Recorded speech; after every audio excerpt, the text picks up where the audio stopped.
about to start. It didn't ask me to name it or anything, so that's new. Might have accidentally like changed the setting. Oh well. So yeah, we're live. Hopefully. Let me double check Twitch real quick because that's weird and it's kind of creeping me. Should I'm probably like, also check for sounds. no. I spent like 15 minutes checking my levels before this. Don't worry. But are you going to check our levels? No, your levels are fine. But I'm are you level going to 2. check our levels? Okay, so stream is going. Stream is going. Okay. No, we are ready to go. So, last we left off in Solrune's fun adventure in almost dying in the Sunless Citadel. You guys successfully cleared out the auxiliary room on the other side of the first floor of the Sunless Citadel, clearing a way for them to keep Calcrix within and not have her be kidnapped by the goblins again. And then you return to, and correct me if I'm wrong because I haven't listened back, because I've just been so fucking consumed by Final Fantasy VII Remake. But you guys went back to Eustrail, but did not speak to her yet. Right. Yeah. We took the save right before. We saved right before talking to the dialogue. Got Yeah, I was you. pretty beaten up. Let's see here. Well, Candlestick, Sunless Citadel, episode 3. Okay. Yeah, then I'm dizzy down with that. All right. Well, that means, yeah. So how about one of you guys go talk to Eustrail for me? And you guys have all gotten a long rest, I'm assuming. Like we'll pass that as like you guys spent a couple hours before like you did the debrief. Yeah, and I guess I'll just go ahead and vocalize. I'm going to use one of my spell slots once we head out from here to further danger. cast Mage Armor. Okay, yeah, that's fine.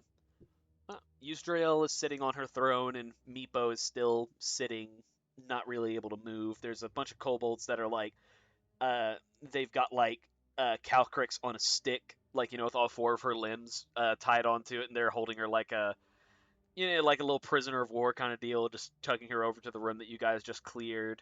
Other ones are pacing about, grabbing weapons, and getting ready for fighting to come. What do you do? What did she promise us again? That she would help you fight the goblins further into the dungeon. Her and her people. Gotcha. But she did. We already got all the treasure and cleared the loot and everything that she promised us. Yes. The stuff that you found in there was like icing on the cake. Extra icing on the cake. That's what I thought. Okay. And Yeah. I did put down. Yes, I did. I put down the list of loot, including Arctos' fancy new magic knife. Magic knife. Magic knife. I forgot it. I actually completely forgot about the magic knife. It is so I'm glad you The gnome reminded still me. salty? Yeah. What's up?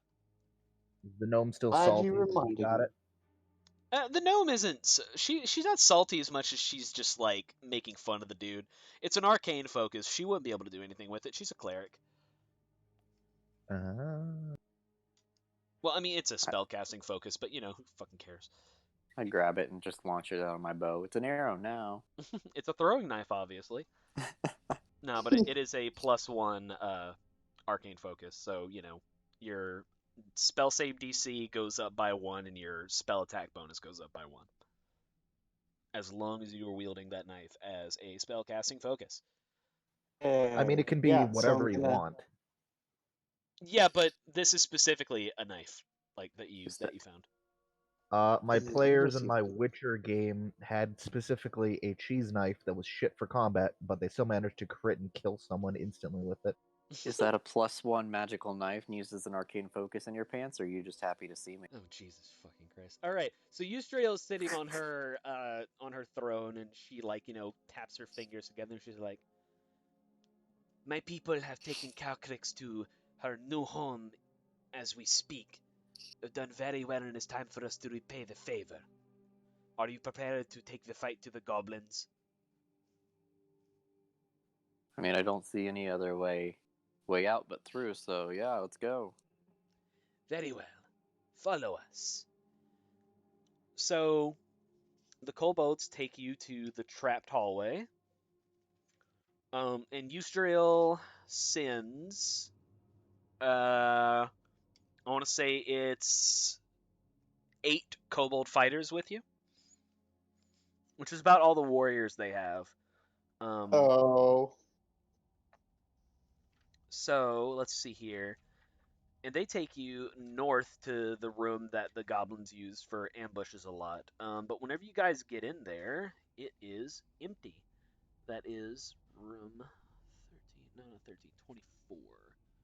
So let me find the blurb here. I love some with Dragon Heist. Not every room that you would go into had like a little descriptive blurb. This one does, and I really like it.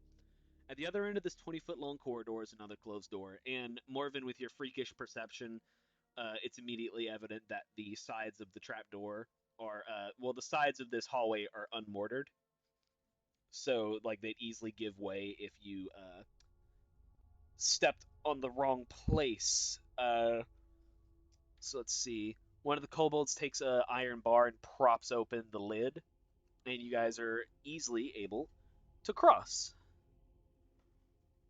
Okay. Cool. Let's see This here. is going well so far. Yeah, this brings you to 36. The stench, garbage, and carrion are here are evidence of years of use by unsanitary tenants. Tattered hides stretched on frames form 6 unstable hammocks around a much-used fire pit. Battered cooking equipment is mixed indiscriminately with broken or worn arms and armor. You'll notice that most of the rooms that the goblins occupy share a theme. But other than that, there's really no one in this tiny little barracks. There is a door to the east, which you guys just came from, as well as a another door to the east, a little farther. So there's like 2 doors on one wall. That's a little farther north of the first one, and there's a door that is actually to the north. So besides the way you came in, there's a door to the east and a door to the north. I'd say let's check the east door first, maybe. I Okay. agree. So let me. The numbers are a little weird here because of how the dungeon's a little non-linear. So let me see here. Oh, I need to find it. Damn it. Where is it? Shit. Shut up, Haru. You're fine. What? Can you guys hear that? A little Yep. bit. Yes, so you enter. Where the fuck is it? I just had it, and like it's numbered in a really weird way to where you can't really tell which number in the book it is. Um, yeah, no, you walk into this room, and it's very clearly a larder. And it looks like it doesn't have anything in it except for 3 barrels, and they are labeled elf pudding.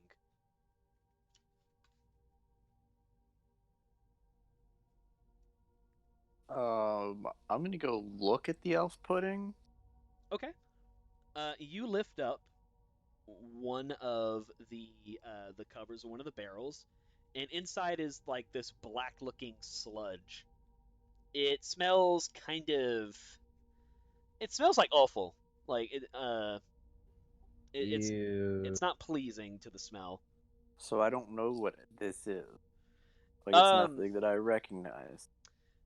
I mean, no, it's kind of funky. You're really not sure what they put. You think they use some maybe like some moss or some fungus as a form of spice in there somewhere, but beyond I like meant this the smell of yeah. gore, it's kind of unrecognizable. Okay. I meant more so like out of my history, like if this was like a dish that I knew being an elf. Oh no, no, So, no. You get a feeling that it's not pudding by elves, but pudding of elves. oh. Well, let's just close that back up real quick. What was it? Um, it's exactly what it says it is. Arctos is gonna look at it and be like, "Oh, so that's what happens when you liquefy an elf. Nice to know." Coming soon, Solrune will begin looking a little green. coming soon to Baldur's Gate. Lufier's elf pudding. Grab it by the barrel now. Um, All right, that just leaves the door to the north and a very angry kitty who's getting on my nerves. All right, let's go. Okie doke. So that brings you to 38. So let's see. Well, I just fucking found it, but it's fine. So you guys enter this long hallway. Several torches mounted in crude sconces burn fitfully around this chamber, filling the air with a haze. A double row of marble columns, carved with entwining dragons, run the length of the hall. It's this large kind of grand hall. It's got this omnipresent kind of dust or haze over it, so it kind of makes a little halo light around each of the torches that help kind of illuminate the place a little bit better. It's kind of like driving with your headlights on in the middle of a foggy night. But yeah, lots of pillars decorated as dragons and all that. This seems like a good place for an ambush. You guys see two. There's actually quite a lot of doors here. There are 3 doors to the north, 1 door to the south, which is where you just came from, 1 door to the east, and a grand-looking door to the west. It looks like the west and the east are the ends of this hall. Like the east would have been the traditional entry to it, or perhaps the west. They both look like big doors. And the doors to the north and the south are probably like extra rooms or something like that. Can I roll perception to see if there's anyone hiding in here, or... I think that's... If you're actively looking, give me investigation. Gotcha.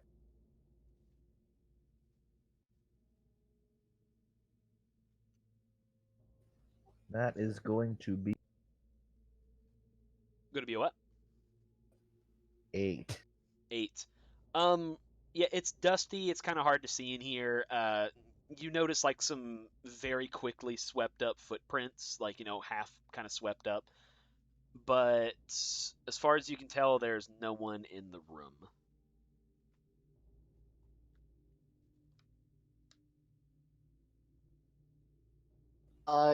Can I ask one of the kobolds to go in and check it out for us? Yes, you can. And 2 of the kobolds like give you like a very half-assed salute, and they start like tromping around, each of them covering one side of the pillars. And after about 10 minutes, they come back and they say, "We see no one. We thinks goblins hole up in throne room, further in." That would make sense. All right. I'm gonna look at the other 2 and be like, well, after you. Well, I'll look at the west door. So the west door is like a big double door, kind of like a grand hall door. It's made of wood, and it's got those 2 circular handles that you kind of also use as knockers. It does not appear to be It's locked. got some great knockers. It's got some great knockers. Yeah, it doesn't appear to be locked. You're okay. I'll give it a tug to ensure that it's not. Yeah, no, it actually gives way. If you would like to open it all the way, you can. No. Let's maybe try east. Okay, you peek through the eastern door, and that brings you. So this looks like another pantry. Wow, I mixed up my doors. That's fine. Yeah, this looks like another pantry. So it's got just like rat meat and fungus that has been scraped off the walls, and some burnt out, like lots and lots of burnt out fires from like years past and everything. Maybe like a stick or a crude wooden spatula or 2.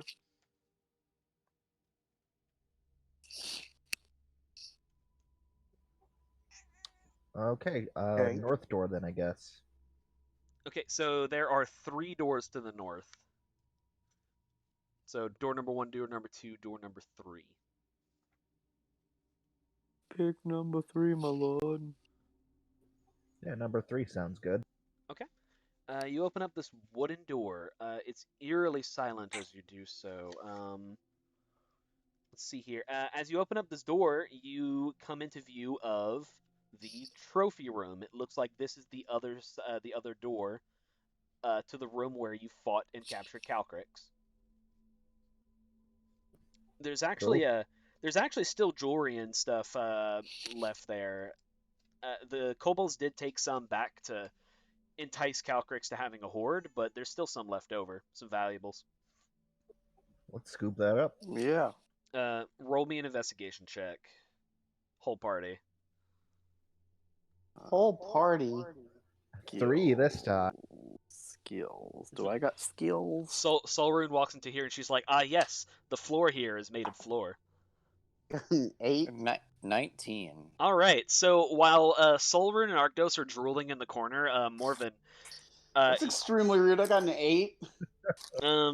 So Morven, yeah, you're digging through it, and it's a lot of like iron and stuff, like more shiny than the usual thing, but mostly just like crap metal. But you do find a couple things. You find a dragon-shaped jade figurine that's like very well carved. You find a crystal goblet. It's like wrought entirely of translucent crystal. And you find 24 pieces of fine silverware. You find like an entire silverware set.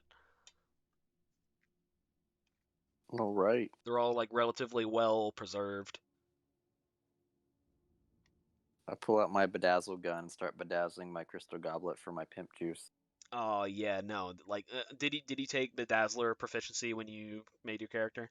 Oh man, I'm fuck. afraid I'm gonna have to impose this at disadvantage. Roll to bedazzle. No, That's a so 3.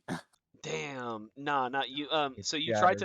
try to bedazzle it, but the bead kind of falls out of the bedazzling gun halfway through, and you just get like a bunch of hot glue on it and completely ruin the crystal goblet.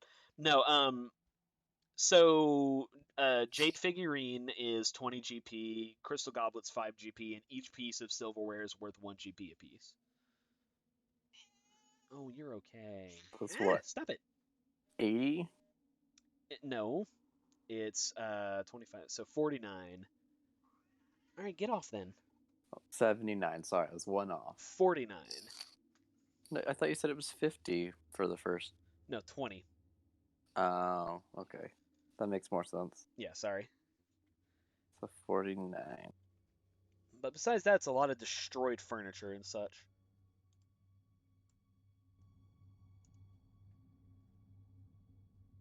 All right, Okay, well, let's try door number 2 then. Okay. You exit back into the long hallway and you find these 2 doors. You take the one that's in the middle. This leads you up to a hallway that crooks to the left. That is... Which one here? I really wish we could use Roll20. Get a laptop or something, Isaac, please. I'm begging you. Fucking with you, dude.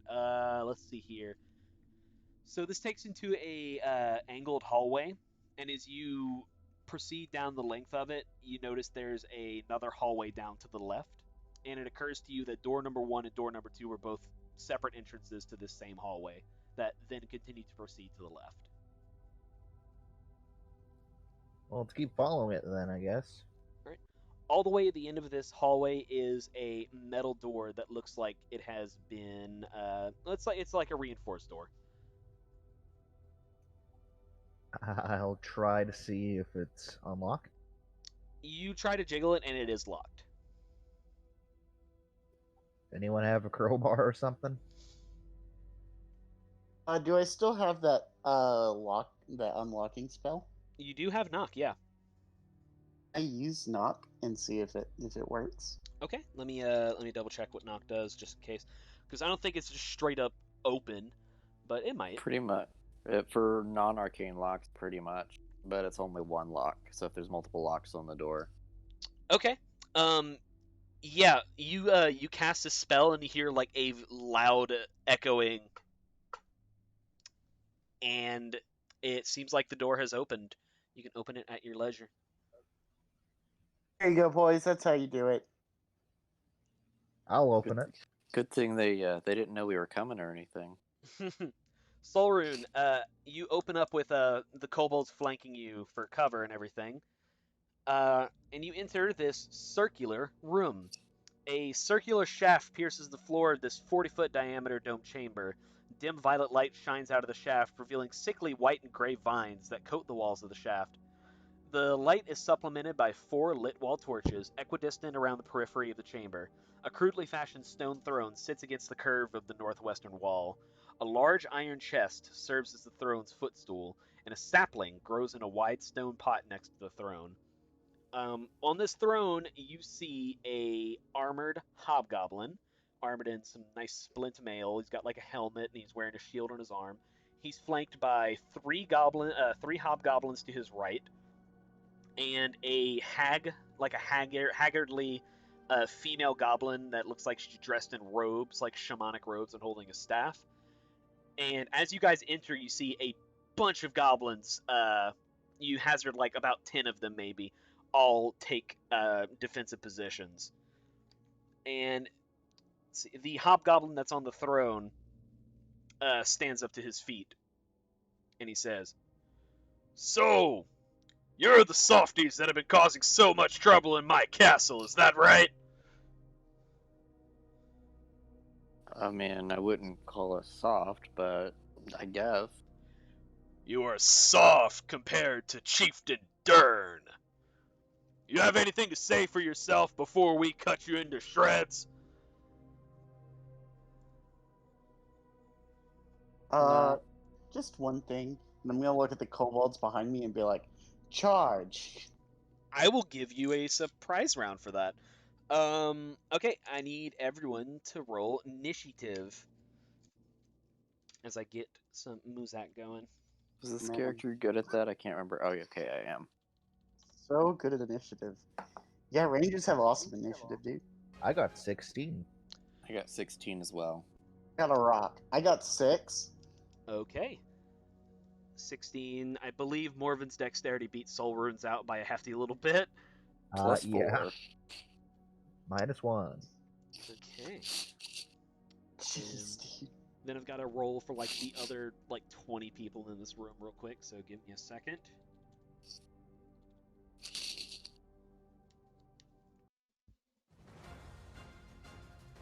Alright. You would. I would. Oh, somebody's been playing way too much Final Fantasy VII. Look, man, it's really good.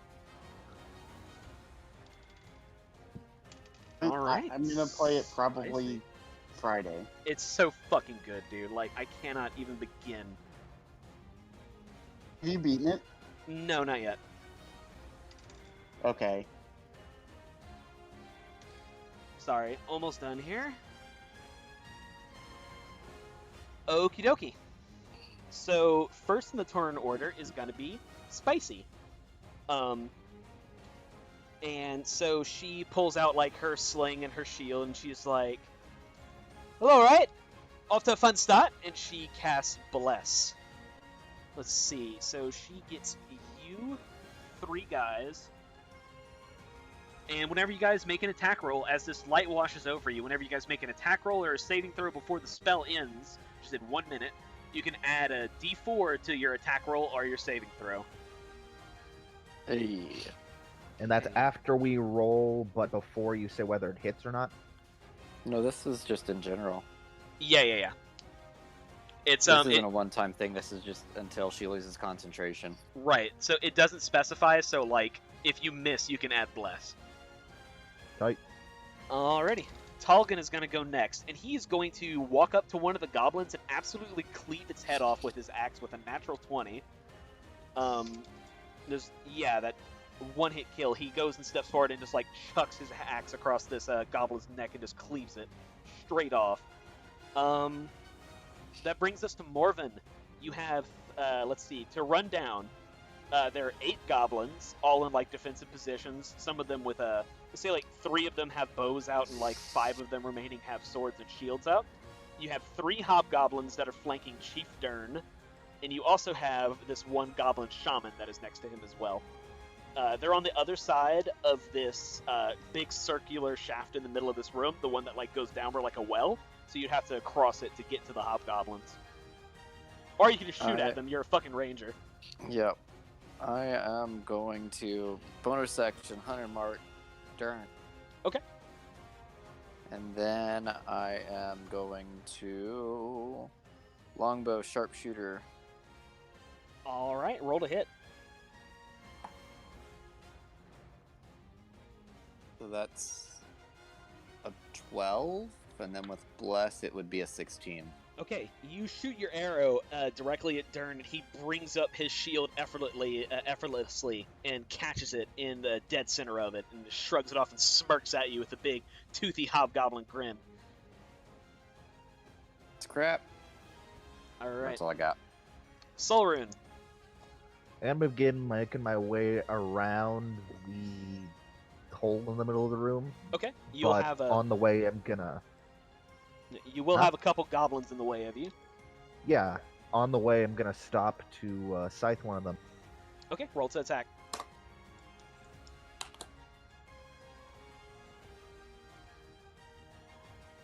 $19 to hit. Oh, that definitely hits. Roll damage. 5. Okay.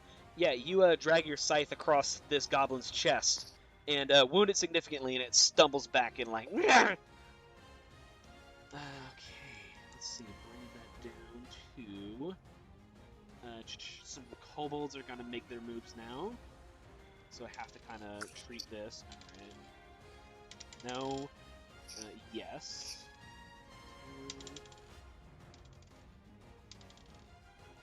Alright, that's 2, 3, 4. Alright, half these kobolds are gonna have to be fired. Okay, so as you scythe this one goblin, it stumbles back, and then a kobold arrow catches it in the chest. Afterwards,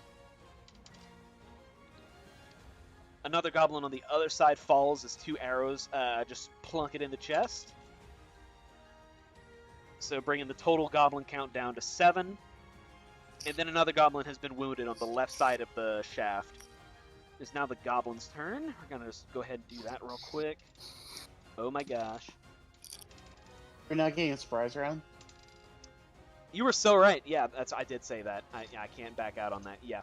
So that means Arctos go. Okay. Let's see here. You said there are 7 goblins left? 7 goblins, 3 hobgoblins, 1 goblin shaman, and 1 hobgoblin chieftain. Okay, I'm gonna aim at the goblin shaman and cast magic missile. Okay, yeah, roll damage. Let's see here. Magic missile. The first one is 3. Okay. Then 5. So 8 total? Oh. Got you. So 12 total. 12 total. Okay.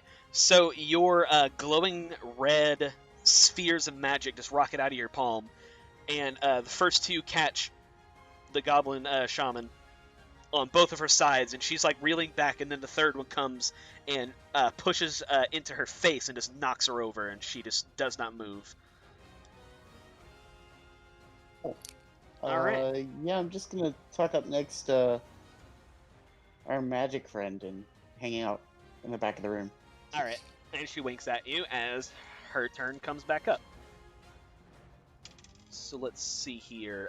What other do you have? Yeah, so she's gonna cast Radiant Flame, whatever that is, the dex save or 1d8. Okay. On the injured goblin. Oh yeah. So a pillar of flame spirals down and catches this goblin like a fucking orbital strike cannon, and just incinerates him on the spot.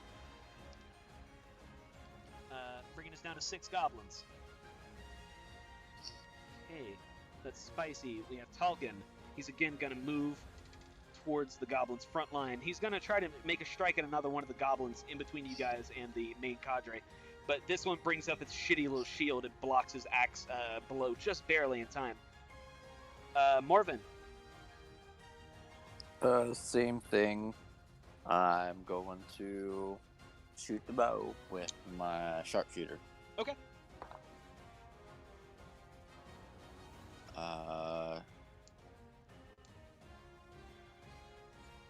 Okay. Am I still blessed? It's Yes. 18 before blessed, but non-natural 20. Okay, that does hit. Roll damage. Okay. So it's going to be a D. How much is this? Okay. So it'll be a D8. That's 8 piercing damage plus 10 for the sharpshooters. That's 18 plus 4 for the hunter's mark. So that's 22 piercing damage. Christ, all right, cool. Yeah, your arrow manages to find your way past his shield and into a chink in his splint armor, and just dig itself into his chest. And Dern like takes this and doubles back a little bit, and he howls with rage, but he's still on his feet. After Morven is Solrune. You've still got 6 goblins remaining, as well as the 3 hobgoblins and the hobgoblin chieftain. Okay, I'm gonna slice into another goblin. Roll to hit.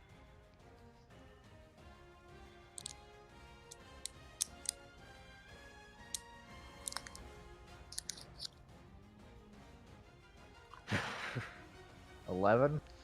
No, that does not hit. You With the bless? Yeah, that's with the bless. Damn. Oh. Yeah, no. So you go and you like try an underhanded swing that you overcompensate for and swing just above this goblin. You maybe take off like a bit of his ear. All right. Still counts. Just a tip. Kobolds are gonna do their volley. No. No. No. No. My God. Yeah, Eustrela needs new like fighting people after this. No So wonder she hired us. 2 of their arrows hit. Solrune, the goblin that you just missed, gets plunked by 2 arrows and falls, bringing the goblin count down to 5. It's going to be the goblin's turn now. You weakened him. Yeah. You threw him off balance. So at the start of the goblin turn, the sapling that is in the stone pot next to Dern's throne begins to rapidly convulse and shake, and then it kind of grows as if like bypassing years of growth in mere seconds. Starts sprouting pale white leaves and gnarled branches, and then it steps out as a vaguely human-shaped figure, about the size of a dwarf, made of branches and leaves, and it hisses. Then the goblin volley. Okay, that's a yes. Okay, wow. Alright, 5 goblin arrows hit. Okay. 3 dead kobolds. As a hail of goblin arrows just fly over the shaft, and you guys take cover, or you raise your shields, or do whatever you need to. But you notice a couple of the kobolds that were not quite as versed in warfare as you guys just go down to the hail of arrows and are unable to stop them. The hobgoblins are going to make their way across, 2 of them on the right to intercept Solrune, and 1 on the left to go towards Morven. And Dern is going to shoot at Morven with his crossbow. And I don't believe a 10 is a hit. So that is going to miss. Jan Twigblight is also going to go on the right.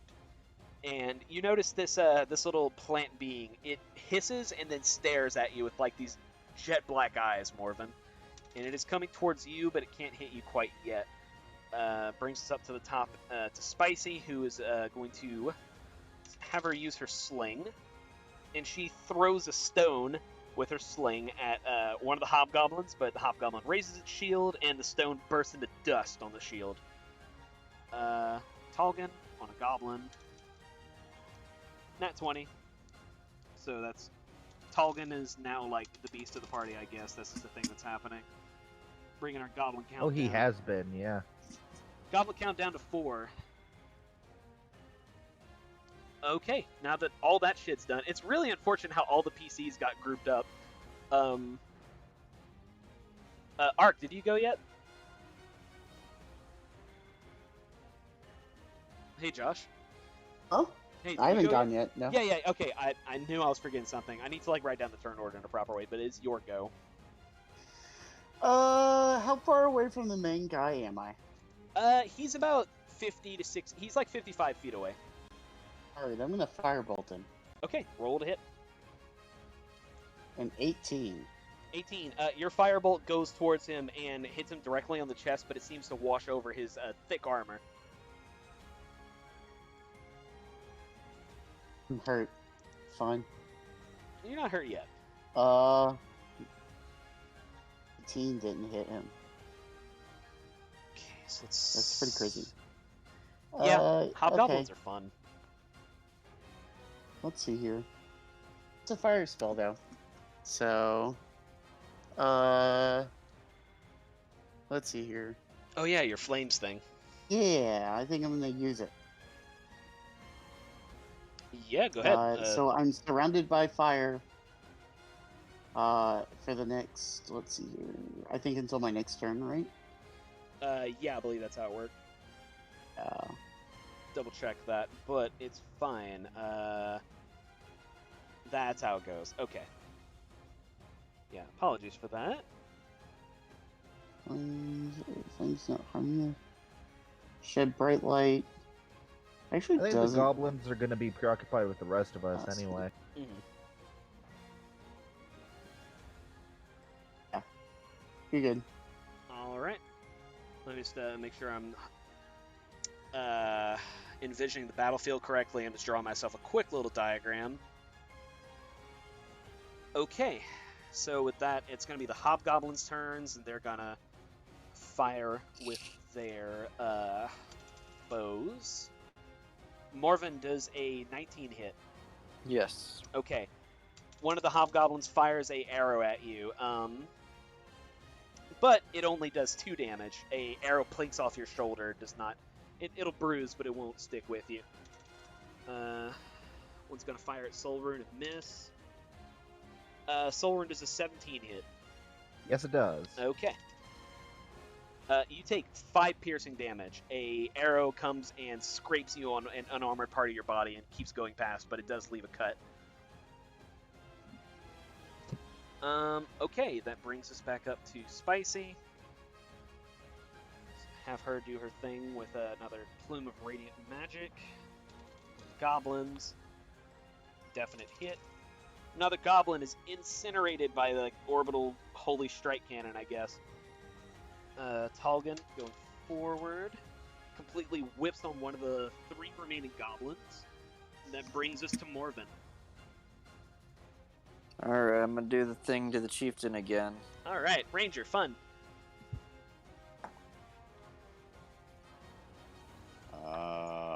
So let's see, that's...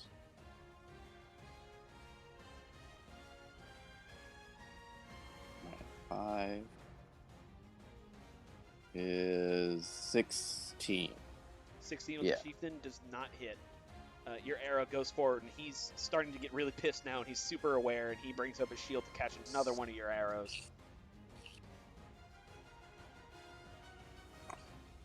That's all I got.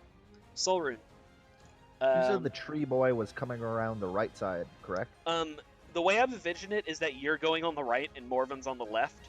Or not on the left, but like, you know, the left is currently unoccupied. Well, Talgan's there. So I had you on the right and Talgan on the left. The Twig boy is going on the left. Alright, well, there's hobgoblins, like, within striking distance here, right? Yes, and there's still 1 goblin as well. I'm gonna go for a hobgoblin. Okay, roll to hit. This encounter, by the way, is super mean, and I love it. Is Bless still up? Yes. It's going to be up for another 2 turns. Does a 14 hit? It is not. Your scythe collides with the hobgoblin's shield. It looks down at you and it says, "I'm getting you next, Stonebiter." Kobolds, of which there are 5 remaining. Go do their arrow volley. That's a yes. That's a yes. Right, they're really redeeming themselves here. All right, cool. So rolling really well. Just roll my damage real quick. All right. The 3 goblins that are still present are all now dead. They succumb to a return of the arrow volley that took some of the kobolds away from them. And the kobolds have now put their sights on the hobgoblins that remain. The goblins are dead. That brings us to Arctos. Cool. So who's left in the room? You have a hobgoblin and a twig blight, which is that little plant thingy coming down the left side of the shaft. There are 2 hobgoblins coming down the right side of the shaft, and there's the hobgoblin chieftain that's sitting on his throne on the opposite side. Okay, I'm gonna firebolt the plant thing. Okay. Roll to hit. 25. Oh yeah. The moment you don't have to roll for damage for this. The moment that your firebolt makes contact with this little twig creature, it just immediately erupts and turns into ash, and you hear just like a pitching scream echo throughout the chamber as it disintegrates. Excellent. Was that tree man that just got incinerated? Yes, you just killed Groot. Congratulations. All right. Hobgoblins are going to make their attacks. One of them is going to swing with a scimitar at Solrune and miss. Same story with the second one. It's going to fire off at Arctos and miss. And then Groon is going to fire his crossbow at Spicy. Oof. Yeah, something... Jeez. And Spicy takes... The bless! Spicy takes 13 piercing damage, which is going to make Spicy, her... no! It's going to take her Constitution save and succeed. The bless is still up. Woo! So, like, a crossbow bolt just flies across and strikes her directly in the, the joint of her forearm, and she just, like, shrieks a little bit, kind of dropping her cool facade that she's been having going for, like, pretty much the entire time. She kind of shakes it off immediately, and her eyes glow a little bit as she refocuses her holy power. That brings us up to her. And so what she's going to do... Let's double check this. I forgot to write her spell list down. So of course I did. Alright, she is going to walk up to one of the hobgoblins, the one that's coming up on the left. She's going to be the one that Talgan is tussling with. And she's going to put her sling away and ready her hand. Her hand glows this dark red for a moment. And she just lays it on him. She's going to make a melee spell attack. Why is she using lay on hand? Alright. And just enough. Ooh. She'll be doing 3d10 necrotic damage as she hits him with inflict wounds. Okay. Whoops. Alright. For 18 damage. So, Spicy goes up to this hobgoblin coming up on the left and places her glowing red hand on him, and immediately he just withers to a fraction of his size, as if he just lost like 50 pounds within the span of a couple seconds, and then he wilts over and dies. Leaving the left side approach to the chieftain totally clear. Talgan is going to approach the chieftain, and he won't be able to get in striking range, but he will be next turn to Morven. I'm gonna do non-sharpshooter this time. Alright. So that will be 24. 24 does hit. Roll damage. That's 13 plus 2, 15. 15 damage. Okay.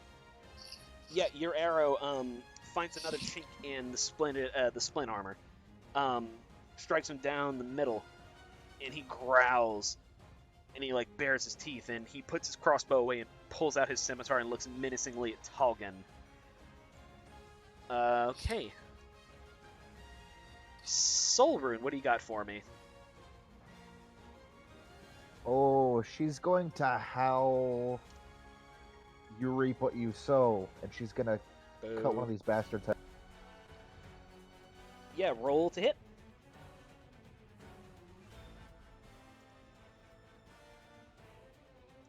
Just a 19 hit. It does, yes. Roll damage for this hobgoblin.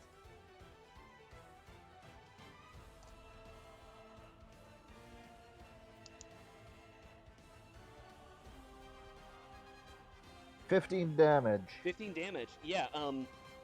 You cut this goblin, this hobgoblin, down his midsection with like all your fury, and basically almost bisect him. And he doubles over and then falls and dies, leaving only one hobgoblin and the hobgoblin chieftain remaining. Kobolds are gonna fire on the remaining hobgoblin. Miss, miss, hit. Miss, miss. Okay. Hobgoblin takes 5 damage as this one single arrow from the kobolds makes it through. Okay. Goblins are gone. Arctos, your turn. Hey, how's the chieftain look? The chieftain, with those 2 arrows stuck in him, he's like bleeding profusely from the mouth, and it looks like rage is what's sustaining him. Alright, we're gonna use my last magic missile here. Alright. Magic the missile. 13 total? Okay, tell me how he dies from your magic missile. Yeah, so like I summon them, right? Like I clap my hands together above me, and then like spread them out, and like the 3 bolts are around my head, and then they just kind of like zip out, and like I think one probably like catches him in the side, and the other one catches him in the shoulder and spins him around, and then the last one just slams him in the back into the back wall. Oh yeah, and when this happens, he's pushed into his throne, which immediately topples over, and he falls down a set of stairs behind him, and it's like a whole ceremonial thing where dust erupts and just goes into a cloud around him. And the final hobgoblin holds his hands up in surrender. In front of you, Solrune. Tight. Yeah, I'm gonna kick out the back of one of his legs so that he's down on his knees, basically. Then I'm Yeah. gonna start tying him up. And it's super easy to do. You don't even have to roll for it. He gives in to your play. And he's not. Yeah, he is injured. He took a couple of kobold arrows, and he says, I'll talk. Ugh. What do you want? Ugh. Where's the tree with white apples? It's down with the outcast. Good luck getting down there, though. Not even we can get through it. Through what? The second floor, the grove. It's full of... And he points at, like, the potted plant. Darn kept one of them as a pet, but... so damn many of them, and all these weird plants.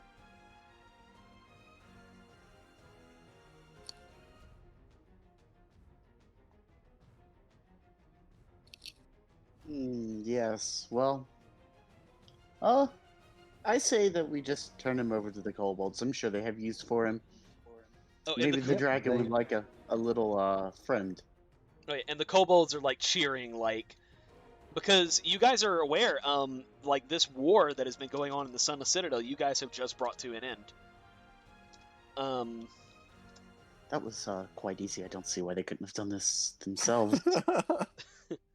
It was like, woohoo, yeah!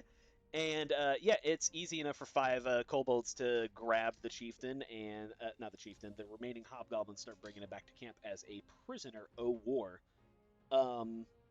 leaving you guys alone in this room. Well, I'm gonna take a minute to say a prayer over the dead hobgoblin I killed. Yeah, you can definitely do that. Oh yeah, is our friend okay? Take inspiration, by the way. Spicy? Yeah, how is Spicy looking? So you find her, and she's like, she's kind of looking at the arrow that's wedged into her arm, like, kind of with worry and everything. But as soon as she sees you approach, she, like, is like, hello? It's kind of rough business there, but ow, that really hurts, ow. I think I'll be good to go in just a minute. Would you mind giving me a second? Yes, well, just wanted to see if you needed any help. Well, you know, the healing is sort of my thing. It's, you know, cleric stereotype, but you know. And Very fair. she will cast Cure Wounds on herself as she removes the arrow from her arm. Restores 9 hit points. I gotta figure out. I'll use 5 So- points of lay hands on myself, and I'll ask her if she needs any further healing. Well, I wouldn't mind something to dull it. It still kind of stings.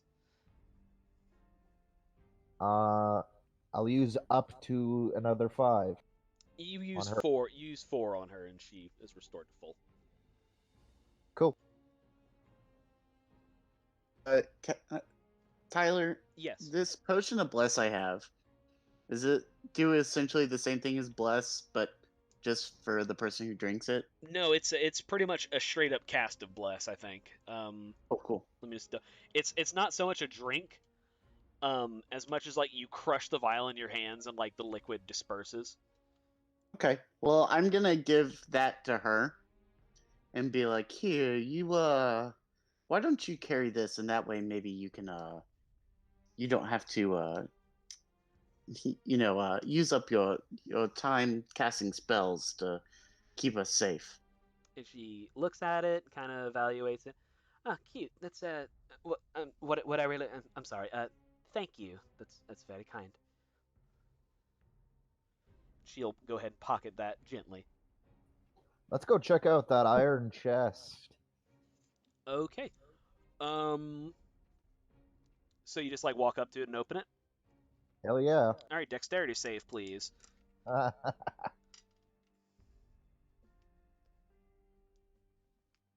Holy shit. 17.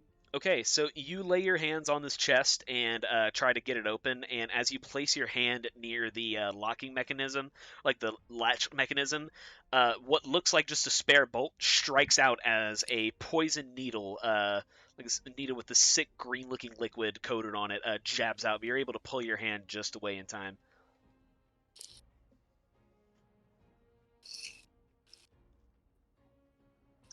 Okay. I'll try to open it again. And the same thing, make a dex save. Oh no. Is it like locked? It is, yeah, and it's also trapped. 14? Yeah, so you try to make it. You can do it at advantage because you just saw it work. 16. Okay, yeah, you managed to pull your hand out away just in time. Again. I shoot the lock. The pressure. Make a strength check for me. Just a straight check. Yeah, strength check, not a save. 14. You pull back an arrow and you strike the lock from the side, and the poison needle does jab out into nothingness, but the lock is not broken or sundered. Cool. I'm gonna bring my scythe down on the Strength check.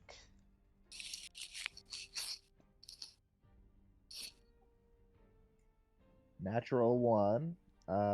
You just miss. You just clink on the stone underneath it. I'm gonna check if the While chief he's has doing a that, key I or am going something. to expend my 2 sorcerer points to get one of my first level spells back. All right. Roll d20. No, I forgot about the d20. Oh no. Oh, do I get to do it? Yeah. Do I get to do? Yay! This I is rolled so 1. fun. Oh, this is what the game is about, baby. Now you do get your spell slot back, and like the rush of like what is probably the most intense combat that you've been in so far. Like you didn't notice how much it kind of like got your adrenaline pumping, and as you Forgot about the wild magic. you restore one of your slots, and I rolled an 86. So you expend it and you restore your spell slot, and you try to, whenever you do this, you try to give yourself the motions of expand my spell casting potential, and you push outwards, and then you see 3 shadow clones of yourself surrounding you as you have cast a mirror image on Literally yourself. what happened last time. That's crazy. We could take 68, and you can be frightened by the nearest creature, but I think this is cooler. I'm just scared of Arctos or of like Morven or Soren. something and like jump in the hole. Okay, I'm going to try to investigate to see if I can deduce how to open this chest. Yeah, I said I'm gonna check the goblin or hobgoblin chief for a key or something. Okay, so Morven, it looks like it's just a strong lock. It looks like you didn't hit it hard enough, basically. It looks like it's just a standard keyhole besides the whole, like, poison mechanism. But yeah, Solrin, you go over to the dead goblin chieftain, and you're able to find a couple things on him, actually. So he's wearing a suit of splint armor, which, with a bit of adjusting, and a give me a second. Anyway, yeah, with a little bit of adjusting, you feel like you could wear the splint mail. Let's see, you find a stone ring, a finely carved stone ring that looks like it's been imprinted with a dwarven clan signet. And it's while you're going through this that you notice in the corner, just kind of thrown away as if a bit of refuse, you find a dead dwarven woman, dressed as a warrior but with like thoroughly sundered armor. Let's see here. Yeah, he has a key on his belt, splint armor, stone signet ring. Arctos is gonna walk up to the dead dwarven woman with all of his clones around him, and they're all going to squat down next to Soren, and they're gonna look and they're gonna be like, "Huh, very odd. This must be another member of the traveling party. Come here quickly." And he's going to motion to Spicy to come check it out. And Soren's gonna squint real hard at you, all 4 of you. Soren's gonna look at you and be like, "Oh, don't worry about that. That happens sometimes." And they're all just like waving him off. So anyway, yeah, Spicy walks up and she's like, "Oh no, that's so sad. Oh, yes, that is one of the adventurers that came through. I thought that he took all of them down, but I suppose not. Oh, poor thing." I'll read the inscription on the ring. It's not an inscription. I'm sorry, I misspoke. It's like a signet. It's like a dwarven family crest. So it's like a signet ring. Okay, I'll hold on to maybe return to whatever family he has. Or no, I'll ask Tolgan if he knows him or his family. No, I never met her. Sorry to say, I don't really know her name. But this is definitely the girl that my sister was traveling with. Poor Well, thing. just hold on to this for now, I guess. I didn't see Sharwin anywhere, so I will. We still have Sharwin, and we still have Sir Bradford. Let's hope. So I did find a key on the chieftain? You did, yes. In addition to his splint mail, if you want to take it. I kinda don't. I don't know if you guys want to. Anyway, I'll throw the ring, the key over to Morven. Okay, open up the chest. Alright, with the key, the trap does not trigger, and you find a fucking bounteous bit of treasure in there. Within the iron chest are, and if you're ready to type, you find 231 gold pieces, 2 onyx gems worth 30 gold apiece.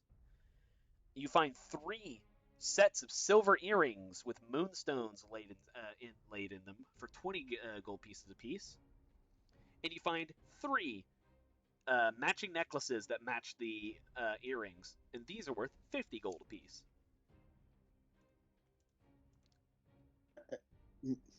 Arctos is just gonna be like, "Huh, it seems that being a hobgoblin in a cave is a lucrative business." So what's the total? Oh boy. So it's 60 plus 150 plus 60 plus 231. So God, like, please just do that for me. 501. There you go. It's more than that. It's God Okay, damn I'm it. not good at math. Yeah, give me a second. God damn it. Calculator. 120 plus 150 plus 231. It is 501 gold pieces between the. Wait, really? What? Yes, Huh. it is 501. Sorry, I'm. Yeah. So if you guys want to split that even, it'd be 167 gold pieces apiece for each of you. Okay. Yeah, Cool. I imagine Arctos kind of asks very politely. He's like, "Mind if I take the gems? They interest me. Sure. Might be able Yeah. to use them for an academic purpose." He That's just fine. puts them in his eye socket and like squeezes down on them like monocles. He's Look like, at me. yes, I see. Academics. Okay. Let me just double check and make sure there's nothing else in here. Yeah, no, the throne has been mostly destroyed by the chieftain's fall. The kobolds have left with their prisoner. And there's still the empty pot. Empty stone pot next to the throne. I'm gonna check that out. Just make sure there's nothing fishy in it or anything. Yeah, so you look at it and you notice that the dirt that is usually in, like, most flower pots have, some dirt. Uh, this is full of nothing but bone meal and ash. Disgusting. Yeah. There's nothing left of the plant within, as far as you can tell. Okay. So there's stairs going down. It's less of stairs and more it's a well. Um, it is a flat-walled well, going down the shaft, but there are vines on each of the entire circumference of the wall that go all the way down. Oh, so the stairs were just like part of the throne? Yeah. It's like a throne that's like on multiple tiers that act as stairs. Gotcha. Well, this looks like the only way down. Well, then I expect that we continue going. All right. Just double check here. Yeah. So together, the five of you, and I will say that as you pass over the splint mail, Talgan will actually go and don it. Cool. He'll remove it and like accentuate his leather with it, basically, just like whatever he can fit on himself, because it was hobgoblin size, which is like roughly in between human and dwarf size. And Talgan's a big boy, so it's kind of like more like a breastplate for him, I guess, made of splint. But that brings his armor class up to 19. Dang. Yeah, Goodness. that's why Dern was hard to hit. So yeah, you guys go down the shaft, and all right, okay, yeah, like, get it out of your system now. No, nothing. I did. That's all I did. I just laughed. All right. So yeah, you guys get down and you climb down this, and it looks like really sickly. These vines, they're all like pale white, but they hold strong regardless of how bad they look. And you make it all the way to the bottom. So luminescent fungus, shedding violet light, clings to the walls and ceiling of this wide cavern. The air is damp, chilly, and redolent with the odors of loam and decay. A layer of earth, mixed with rotting vegetation, and the remains of cave animals cover the floor. Several varieties of mushrooms and fungi grow in the detritus, as well as a few saplings. Your perception's fucking amazing. So you see off in the distance, in the corner, in the southwest corner, you see there's these two skeletons. You would be able to tell that they were skeletons without looking at them really closely. because they're wearing robes, but their skeletal hands poke out of the sleeves of the robes. It looks like they're tending a fungus garden that have two gnarled-looking plants sprouting from it. It doesn't look like they've noticed you yet.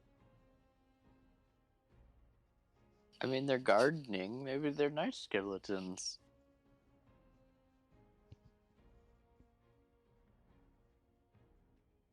I wonder what causes them to just work this way. I mean, there has to be some kind of reason why they failed to notice us so far.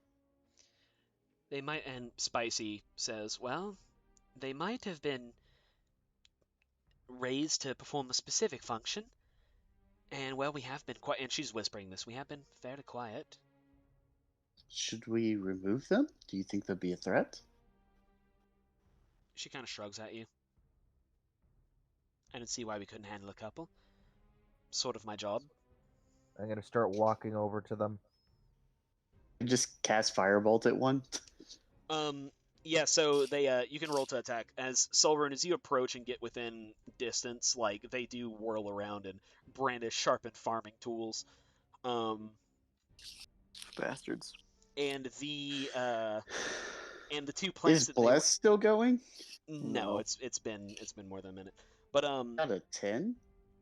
okay, a 10 does not hit, but yeah, I like this. Roll a d20.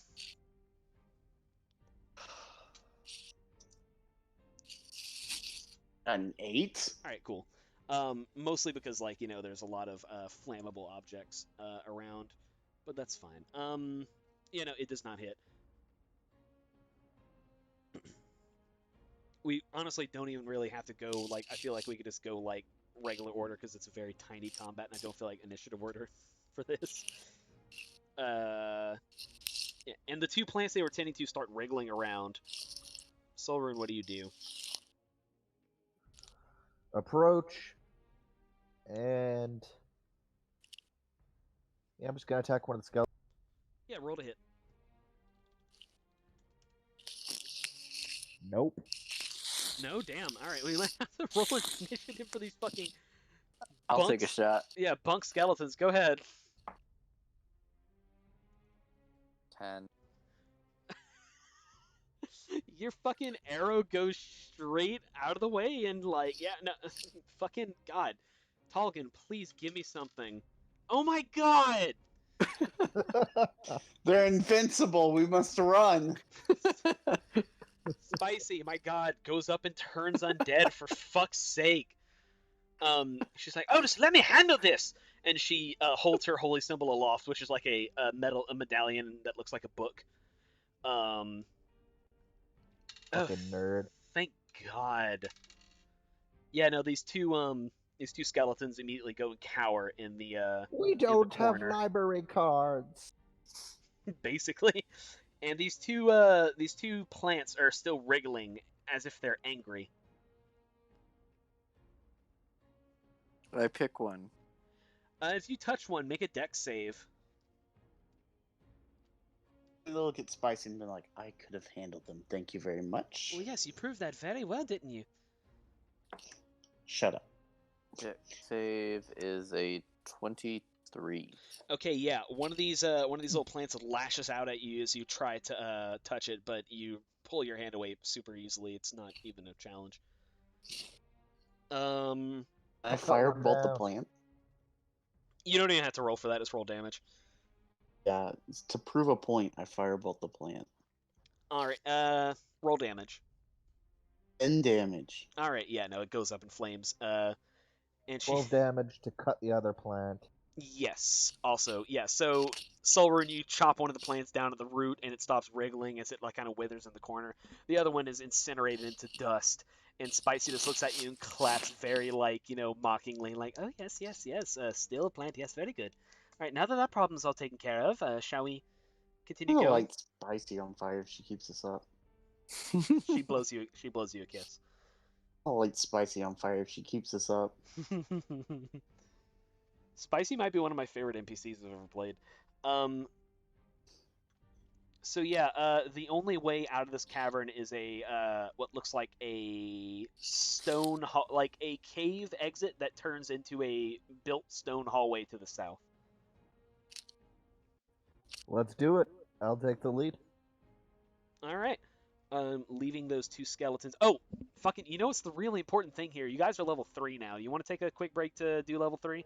Oh yeah, that'd Yeah, be nice. Sure. Yeah, because I still have to figure out which subclass I want to take. Okay. Well, while Uh, you guys go ahead and talk among yourselves real quick. I'm gonna go get a beverage because my throat is already starting to get that DM wear and tear. Um, but I will be right back. Be interesting, for fuck's sake. What happens at level 3? Level 3.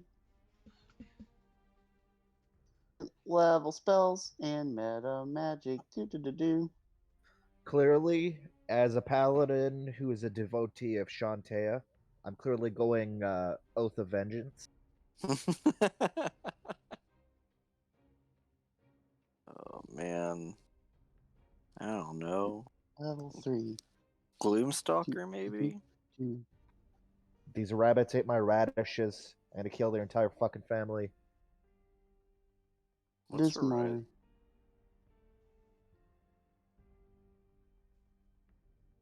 so 1d6 plus what 1 I think plus 2. I wasn't expecting. I kind of forgot to look at this.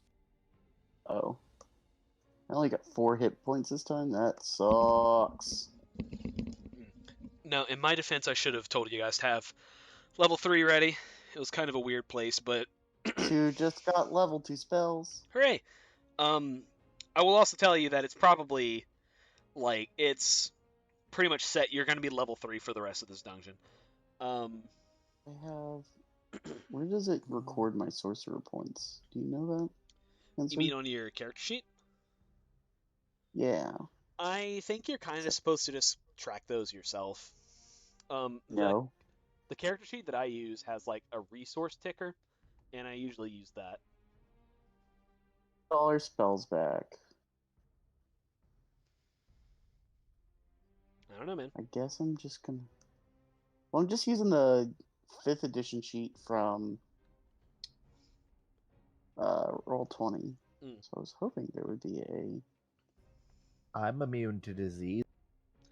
Yeah, like Paladin and their weird disease immunities. And Solrune, let's talk about that real quick. Solrune hasn't officially taken an oath yet, obviously. She might have like taken some preliminary, like, oaths of faith in Shantae, but she hasn't taken like an official, uh, like Paladin oath. But also at this point, her powers are kind of awakening. Do you think there's any like story background in that? Like, you think there's like any immediate evident change in her from this?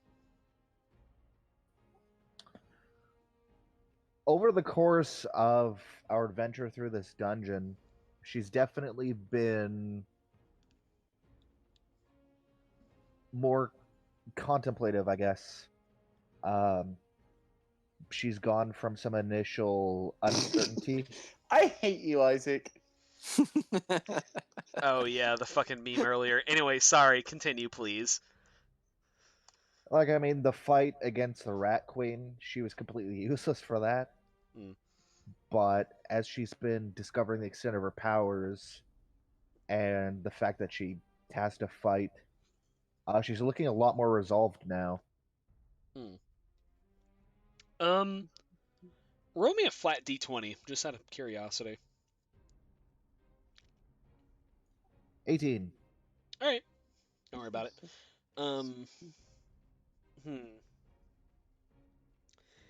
Yeah, I would say that and by the way, like, as you descend the shaft to the second level, or like the sub level of the Sunless Citadel, it's for you.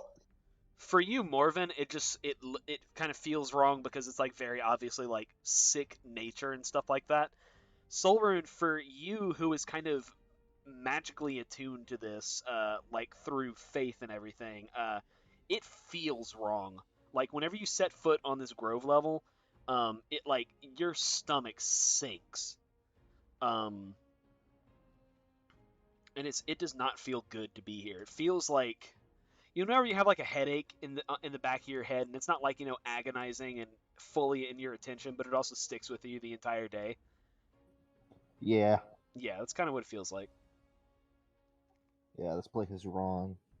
Hey, so have you ever looked at any of the meta magic stuff that sorcerers have? Metamagic is the biggest reason why Paladin Sorcerer is the most busted class in this combination in this entire game. Did you know I can make it so I can cast touch spells at a range of 30 feet? Yeah. Dude, That's dumb. wait till I tell you about fucking the coffee lock, man. When do you cast a spell as all those?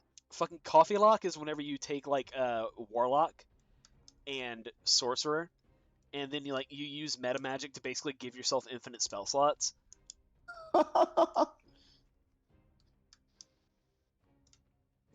Okay, I'm going Gloomstalker. Gloomstalker, all right. You cast a spell that has a casting time of 1 action. You spend 2 sorcery points to change the casting time to 1 bonus action for this casting. Meta magic is the coolest fucking idea ever, and it's why I really need to play a thing. So Subtle. Oh, you can cast things without somatic things? Oh, that's so cool. So tell me about the Gloomstalker, Isaac. So, I'm gonna go.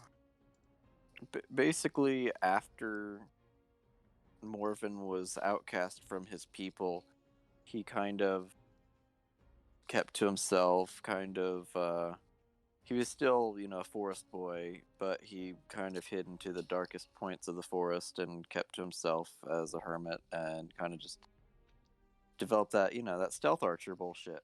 Mm-hmm. Are you done doing your character sheet? Yeah. Okay. I kind of think that's a good place to bounce off. Um, let me do a thing here. Also, question. Yes. And this kind of backtracks a little bit, and if it's not okay, then fine. But on that last long rest, would I have had enough time to clean up that studded leather armor? You have someone in the party that can cast Prestidigitation, so yes. And yeah, I can Cool. literally do it for free for you. Cool. And would be very willing to. I'm a good guy. Cool. Do the thing. Okay, it's done. Cool. I got another AC point. Hooray! So if you're down, I think we should take a look back in time real quick. You think this is a good time for that? Yeah. Alrighty. So let me do this. I think this is good. I'm just I'm copying my meta magic abilities. I can now copy spells, which is just the dumbest thing I've ever heard. So get ready for that. So, Morven, I don't think we ever established a time for like how long ago this happened. Do you have like any idea how long it's been? It has to have been like at least a decade, I think. Yeah, I mean they're elves, so it could have been any. It could have been. I don't even fucking know. So, a long. Many moons. Yeah, many moons. So, you're a bit of a younger man, maybe not so much. Again, elves, it's that kind of thing.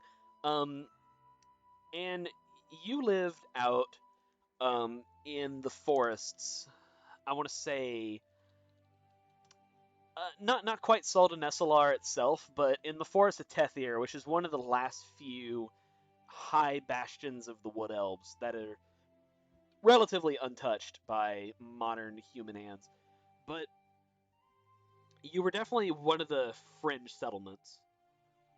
And so, out of all the elves in the forest of Tethir, you guys came into contact with the expanding human civilizations more than others. And with expanding human civilization comes logging operations and prospectors. And while your people have always been like generally intolerant, you guys have never been violent about it. But having to make concessions has made you lose ground over the last couple years. And you're coming back from a hunt, let's say, back to your home that you share with your brother Bellic. And as you enter the main room, he comes down from the top room, and he's like, "Ah, Morven, you absolutely have to see this. Come with me downstairs." All right. I puzzled, but I follow. So he takes you downstairs, and your brother is a druid, so he's always been highly in tune with the magical side of nature. Um, and when you get down here, there's like a miasma in the air. It's wow, that is highly inappropriate for this. So we're just gonna go ahead and yeah, we'll go ahead and do this Dun instead. dun dun dun dun. As you make downstairs, you see a single plant that is growing out of the middle of the floor, and it's a beautiful purple flower. And Bellic makes a circle around it, looking at it, and, like gently touching one of its petals, and he says, "Watch." And he snaps once, and the petals immediately shrivel and fold inwards, and they coalesce into this like ball that starts to spring like spikes, like thorns, that seem to be oozing like a black sort of ichor from them. And the plant starts to like swing around like a morning star. And then Bellic snaps again, and the thorns retract, and the plant becomes a beautiful flower once more. And he paces around this thing and gently strokes it again, and he's like, "You know, the last time we gave ground, we lost a sacred spring to the humans, expanding out to the east as they always do. So I think this will do. I think I'll plant a few of these on the perimeter of the forest, and they'll keep track for anyone that is not one of us. We won't have problems with them anymore. What do you think?" I what exactly am I looking at? This doesn't seem natural. Well, nature finds ways to defend itself. Consider the Venus flytrap that captures prey in its maw, or thorns on even the most beautiful flower, the rose. It's all one way of defending the forest, taking advantage of natural strengths, manipulating perhaps, but respectfully. All I've done is bring out their natural qualities, exaggerate them, strengthen them. Still just as beautiful. Oh, so beautiful. Or created a weapon that, if it fell into the wrong hands, could be potentially the downfall of us all. Well, it's certainly a good thing that I'll be around to take care of them. I get the impression that you're not as thrilled as I am about this. I understand your intentions are noble, but I just don't. I think there are other ways that we don't have to distort nature. So would you rather us just post guards at the edge of the forest and take pot shots at the humans forever? You know we can't afford open warfare, and you know we can't afford to go hunt them down without reprise. I'm trying to save our home here, and I haven't heard you offer any explanations or solutions.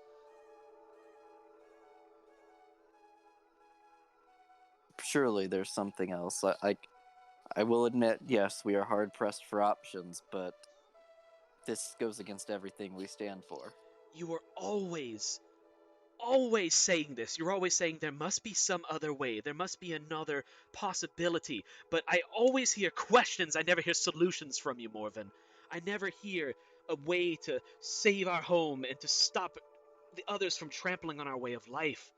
I am making an active effort to save ourselves here. And all you do is complain and doubt me. I thought you had faith in me. I do have faith in your abilities, but to save us and to lose our way of life are two different things.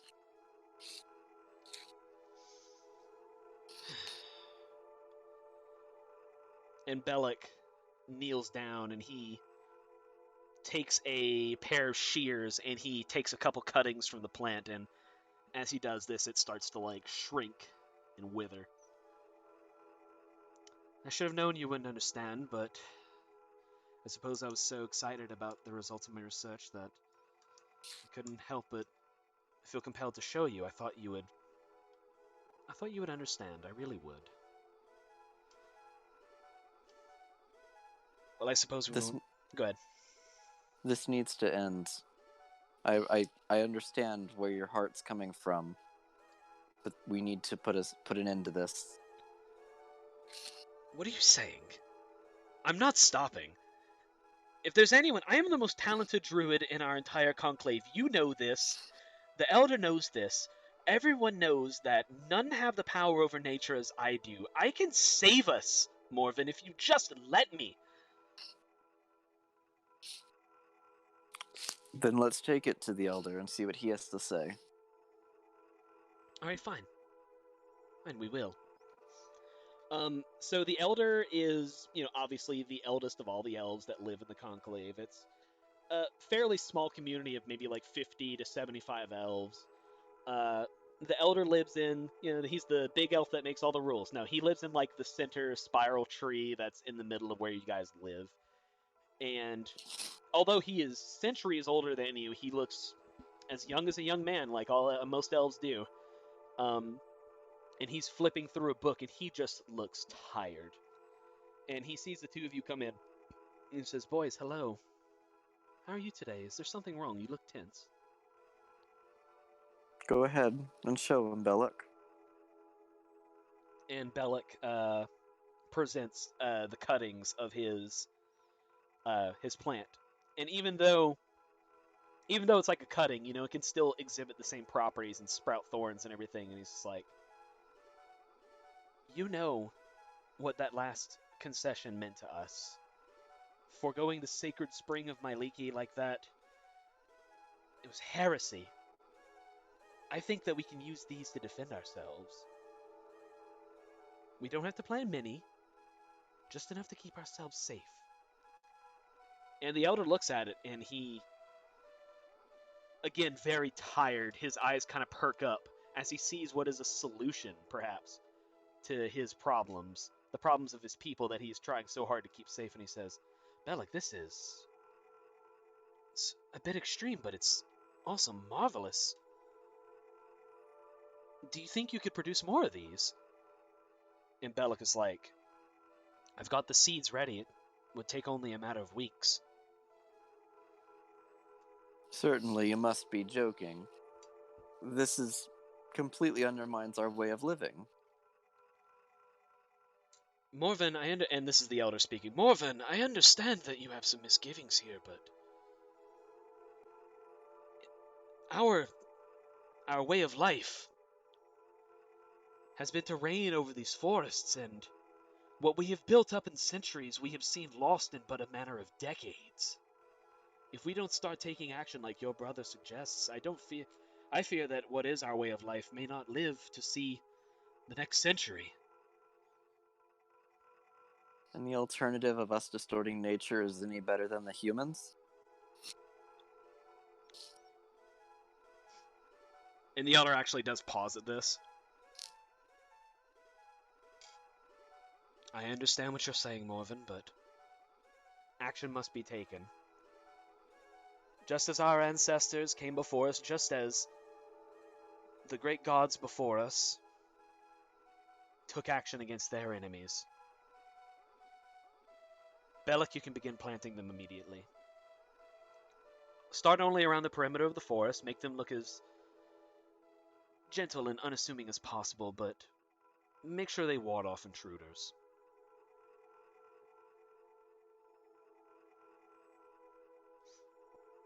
And I'm just gonna storm out. And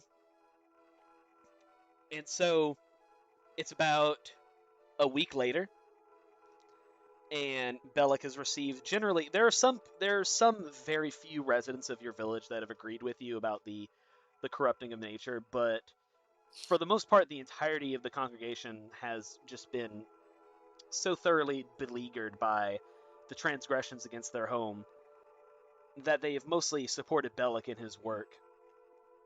And it's a quiet night. And Bellic is on he's by the perimeter of the forest on this, it's like this kind of small ravine. But well, I say small, it's pretty deep. Where he is placing a flower, at the tip of a cliff overlooking this ravine, almost as if to watch for those that are entering the general vicinity of your conclave. And you notice him, he does not notice you. And there's no one else present. What do you do?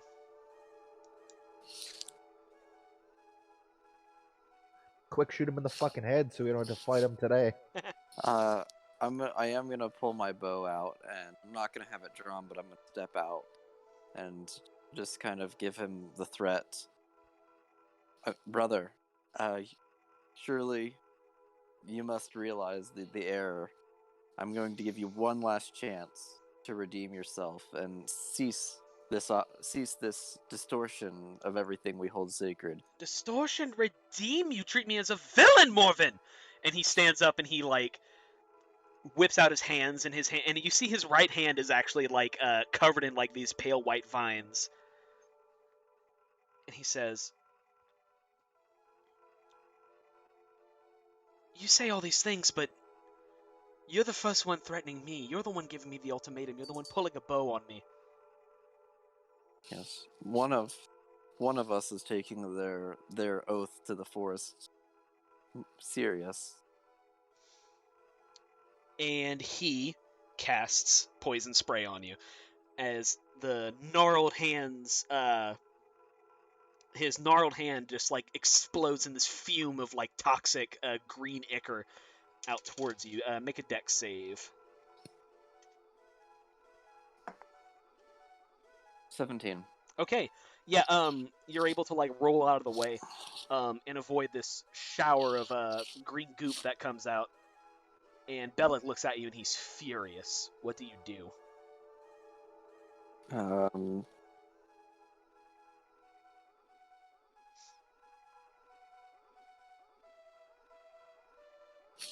So I am going to. You said he's kind of off the edge of the ravine, or He's on the he's edge? like on the very edge of a cliff, looking over a ravine. And I'm just gonna look at him and be like, "I'm sorry, brother. I loved you, but I cannot stand for this." And I'm gonna take a shot with my bow. You were and the I'm gonna shoot chosen him- one. And I'm gonna shoot him right in the kneecaps. Yeah, your bow, your arrow, catches him right in the knee, and he stumbles back and he kind of looks at you, like, with shock, and then he looks like he's about to stand up and take another swing at you, but as he moves his foot, the edge of the cliff crumbles from the pressure, and then he immediately slips into the darkness of the ravine below. You don't even hear him shout as he goes down.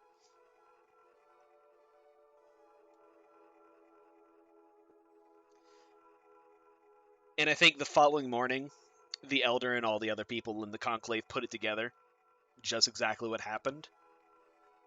And although they see you as nothing better than a kinslayer, they're not able to bring themselves to do the same thing, and they expel you from the village.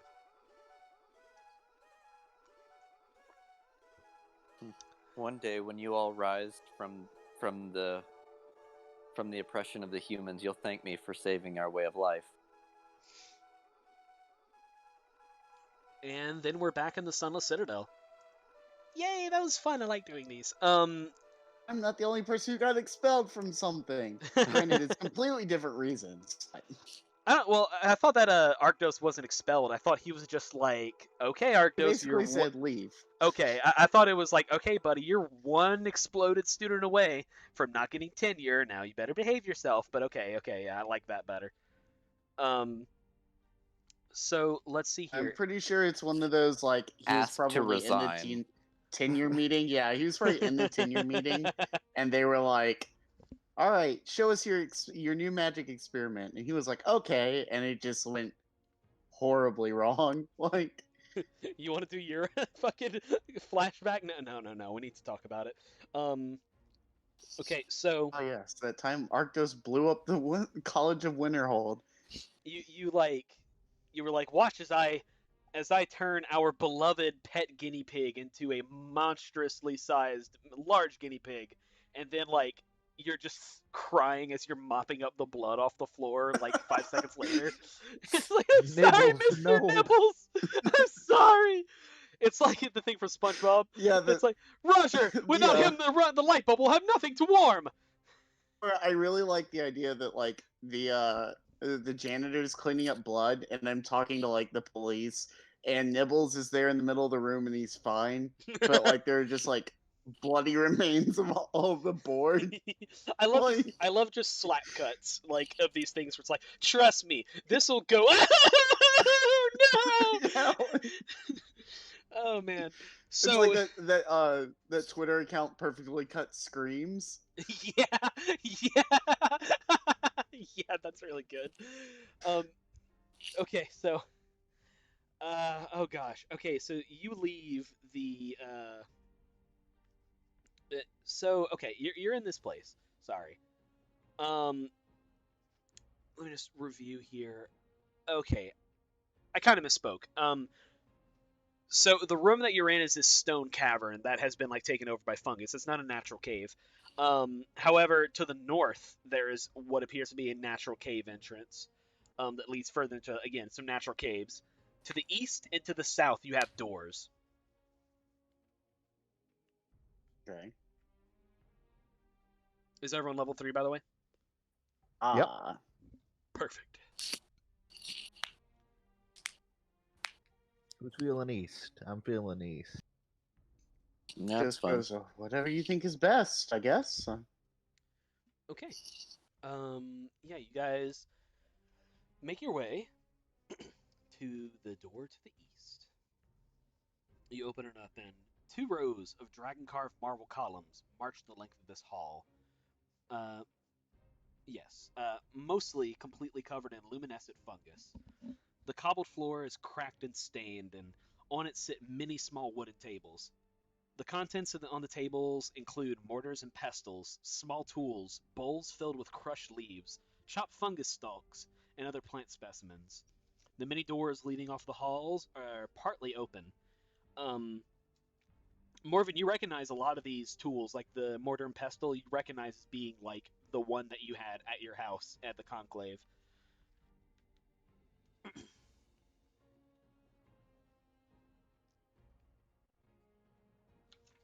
Brand. This is all too familiar. I believe I know who we are hunting. But What do it's you mean? impossible. This is someone from my conclave that I was cast out of. Arctos is gonna very unknowingly just be like, well, I mean, it's never impossible. People are reanimated magically every day. Now, improbable, possibly, but like, I mean, it's just as likely that any of us show up somewhere, you know. Now, who of my brothers would stoop to this? I do not know, but it is most certainly someone from my conclave. Is there any chance they'll listen to reason?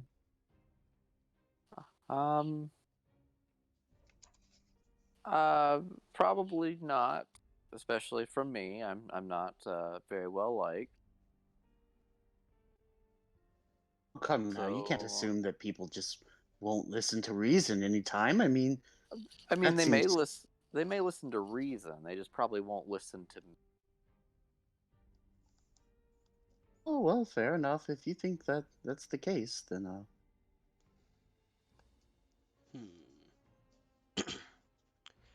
So, as you guys are talking, you actually in between your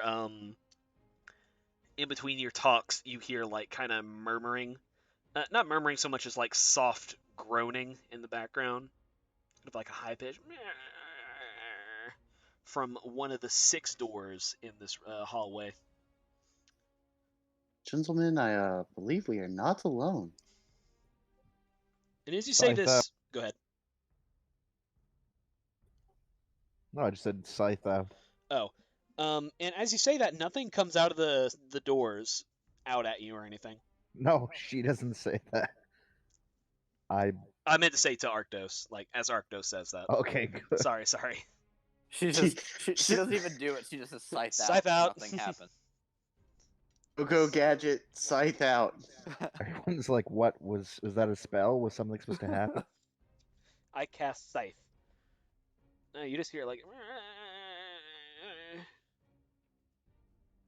Somebody's pet Tresson. They're quite popular these days.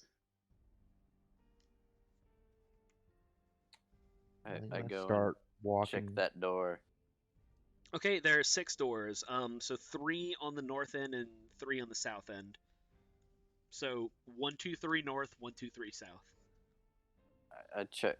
Can I deduce which one has the groaning? Yeah, easily. It's number 1 north.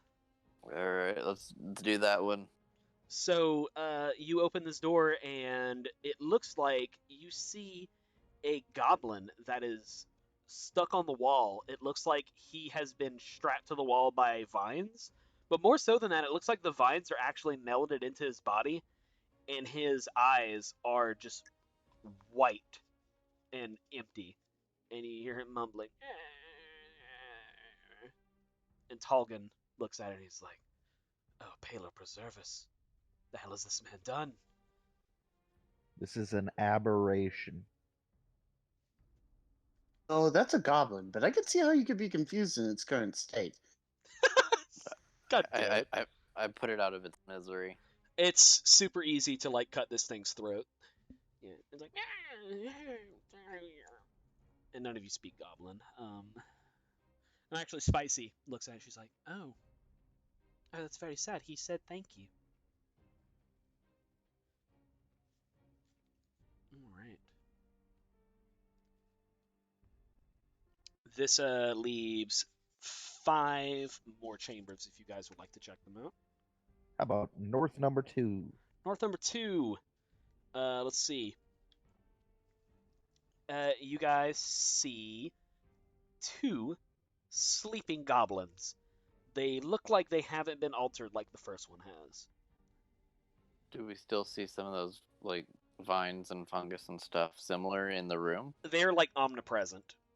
You haven't seen a room that doesn't have them yet. Spicy could maybe ask them anything. She nods Something. and says, "Weapons out. Just give me some leverage here." Okay. Arctos is gonna summon up a little ball of fire in his hands. All Yeah, right. I'll have my scythe in a ready position. Whichever one she doesn't wake, I'm going to like have my knife out there, like on them. Okay. And she goes and wakes up the one on the left, and she's like, it's like very guttural compared to like her normal, very smooth voice. And it's like, he wakes up and is like, "Hey, lady, I could talk common just fine. What the hell you? Oh shit! Oh well. Hey, put the weapons away. Hey, we're good. We give up. All right." Info first, and then the weapons go away. Yeah. All right, fine. Yeah. What do you want? I don't know nothing, but I know some things. Like, what do you want? Goblin is morphed into Morty. No. And it's like, I don't actually know anything, but no, he's just like average Bostonian goblin like we all do. By the way, that's we never explained that to Brandon. Yeah, it's just a running joke, and that all of our goblins are like Bostonians, New Yorkers, or New Jersey like Nice. accents. So it's not racist. That's not a race of people. It's like, it's a thing. It's just an accent that we always do. Just Might be classist, honestly. Yeah, it's I a don't know little. if It's still a little bigoted. I but, barely you know, make whatever. I barely make 5 So, you know how much I love goblins. Like, that's not a whatever. Anyway, you guys do it with me. So whatever Yeah, you say, I didn't, whatever I you didn't, say, whatever you I say didn't say it about was a bad thing. yeah, Okay. no, I didn't say that I was like opposed. I'd I just- stop. Yeah. So anyway, it's like, yeah. What do you want to know? I can tell you whatever. Not Morty's Rick. Sure. No, there's actually one specific character in Forgotten Realms lore that I absolutely play as Rick Sanchez, but you won't meet him in this probably. Yeah, I think Arctos will just be like, why don't you tell us where your leader is? Oh, you mean the outcast, the guy that's always wearing the hood and messing with the plants? Yes, That'd be the he one. sounds like a villain. Yeah. So it's kind of on the other side of here. There's like a big natural cavern down in the south, but you got to take like the hallways up. You head out the east at the far end door of this area, and well, like all right. So if there's like north 1 through 3 and south 1 through 3, north 3 is gonna get you to where you want to go. Beyond that, I don't really know. I just know they come from that direction. You dig? Arctos is like, I believe I I have a shovel. dig. I could dig. Hey, why are we digging? No. I like seriously. That's where they come from, man. I just worked the lab. Why don't you tell us how this lab operates? Also, what's a lab? A lab like. Well, actually, I never really got that one because like there's dogs that they call labs, but like they also call this a lab, and it ain't no dog. I don't know. But no, the outcast guy, he comes in with his hood and he comes and he mashes up plants together and he casts spells on them and he makes them all rah, rah, rah, and he like tries to wave his hands around, but then he stops because you guys have weapons out. And yeah, he makes normal plants real fucky. You know what I mean? And Just like, oh why? my. And why do you remain? We noticed some of your brothers aren't doing so hot with some of these plants. Well, yeah, man, that's what happens whenever you don't do what he wants. I'm just living here, man. Like we were just doing our own damn thing here, and this dude waltzes in and he says, "I'm the king of the goblins," and then he starts turning anyone who disagrees into weird plant things. So I said, "Fuck it." Like, yeah, all right, I'll do it. Just don't turn me into a damn plant thing. It's reasonable, I guess. Look, man, if you let me go, like I'll climb back up and I'll go like try to talk to Grun, and I'll try to tell him like, hey man, like this is a bad scene, we need to get the hell out of here. I say let the kobolds have the place, but like I just want out, man. Grun being the hobgoblin? Sure. Yeah. Grun, the boss, Yeah, the guy with the bigger you helmet than could the rest of talk them. To Grun, yeah. The big goblin that makes all the rules. That one, yeah. Yeah. Yeah, we met him. Nice guy. Oh, he's a dick. Yeah, you're right. Well, yeah, you want to know anything else, or can me and Gub go? I'm Jub, by the way. This is Gub. Sorun's gonna stand out of the way. Yeah, And that's you got- fine. I got nothing else. Arctos is like, all right, carry on. All right. Like, ain't ever gonna see us again, all right? So that's the intention. And Jub goes and That was the plan, yes. Jub goes and he wakes up Gub, and he's like, come on, let's go. And then they scuttle out. I also just realized that Jeb is a perfectly good goblin name now that I've decided that Jub and Gub are good names. Please clap. Please clap. A more innocent time. Yeah, so that leaves this room empty with 4 rooms left. I say South 3. South 3. Okay. So let me look at this real quick. This room stands empty, and there's a caved-in back wall that leads to a natural rift in the earth. This is not the place that he told you about, but it is an exit regardless. So, like, we could get to the surface from here. You don't know that. You don't see any light coming from it. Okay. You do notice that the rift opens here. It's debris-strewn floor, 2 feet below that of the corridor. Oh wait, that's at the end of it. It's fine. No, How about South 2? South 2.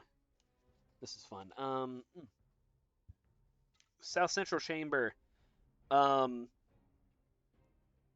You see a diseased-looking rat that reminds you a lot of the giant rat that you in a cage, mind you. But like before we do anything, it's in a cage that reminds you a lot um, of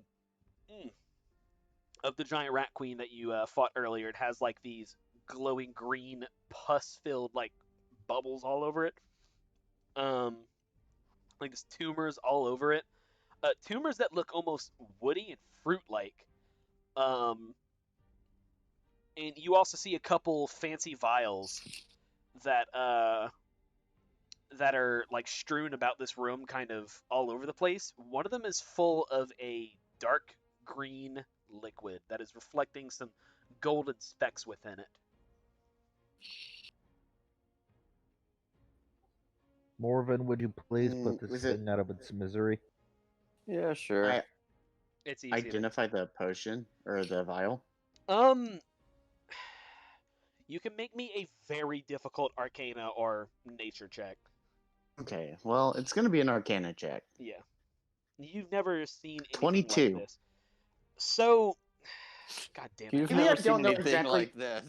Maybe I don't know what it is. Well, yeah, I was like, but I you- can identify whether maybe it's like a poison or like it has some kind of innate like is it meant to be consumed or something like that? So you pop the cork open and you like take a quick sniff, and it smells. I waft it. I'm a Yeah, fucking yeah. academic, okay? Yeah, that's I what I'm know saying. what I'm doing. So it reeks of like it's very clearly like a disease vector, possibly even a curse. You kind of, and whenever you waft it, you do smell that it's almost identical to the smell that the rat that is also in the room exudes. Oh.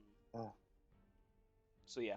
I believe this is definitely not meant to be consumed. I would even perchance say maybe this is some kind of essenced form of the corruption we've been seeing around us. Is it something that if it's ingested, or could it be upon contact? I'm really not sure. I mean, we could try. If an enemy comes upon us, we might be able to test it out per se. I can't say that if we run into a nasty person, I wouldn't be willing to. So it does have a stopper like most drunk potions. Okay. Mm. Okay. Yeah, I was just gonna say, like, if it's something that could be like contact, I was gonna kind of like if it was a poison or something that I could like lace a couple arrows with it. But if it with a stopper, then I'm not gonna worry about it. This potion has been causing this sort of thing, this corruption. I don't think we should even think of you. That's fair enough. Yeah, actually, I'm gonna backtrack on that. Now that I'm thinking on it, that kind of is against my character. He would. Just is going to look at Solrune and be like, "Very good, Solrune. Yes, we do not drink the dangerous potions." Do you want to set it down on the floor there?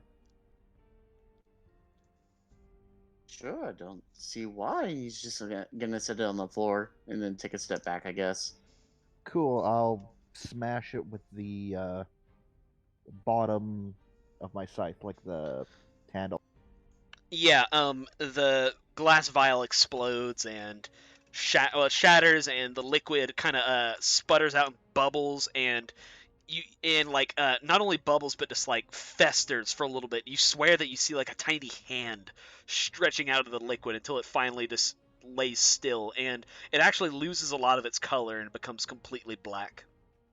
Just says, "Well, you didn't have to go that far. I mean, we could have kept it and studied it more, maybe learned how it was created." No, I agree with him on this one. It's definitely not natural. Natural, yes, but there are lots of things in this world that aren't considered natural. I mean, look at myself.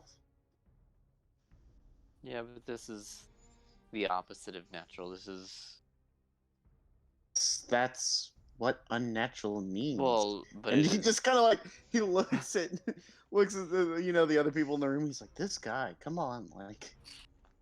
This is undermining nature.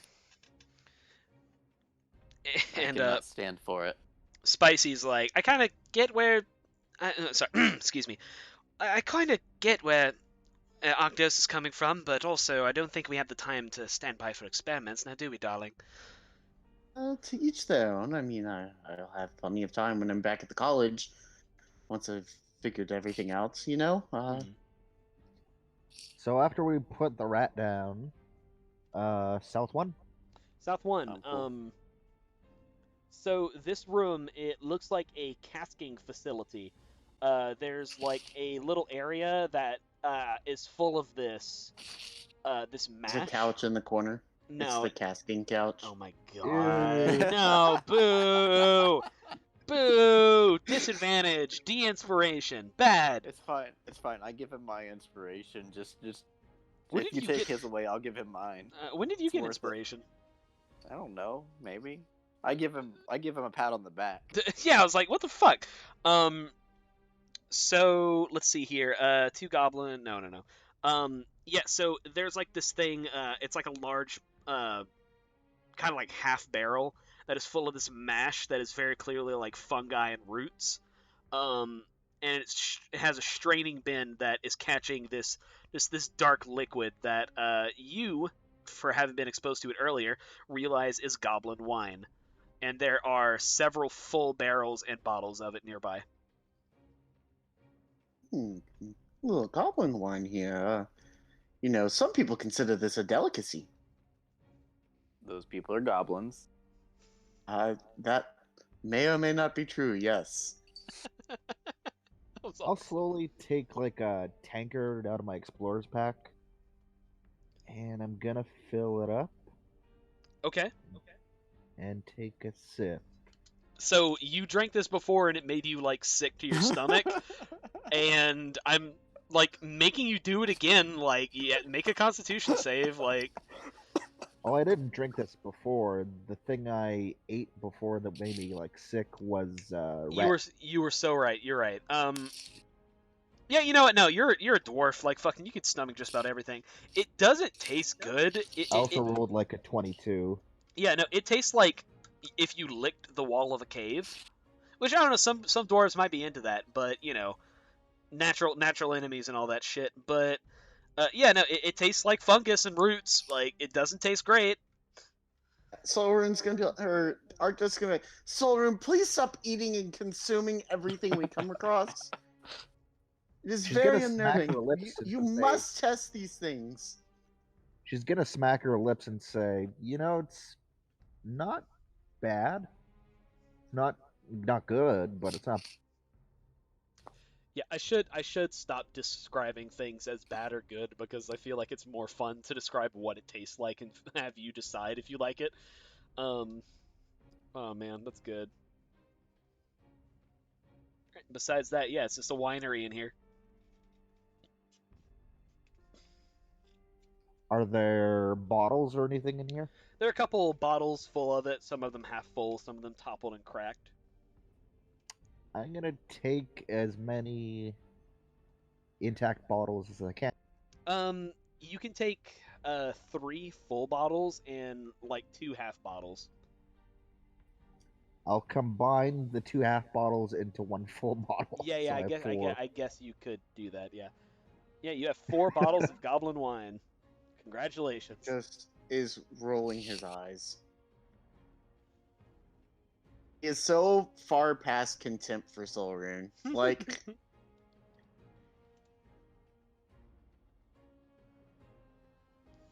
Okay.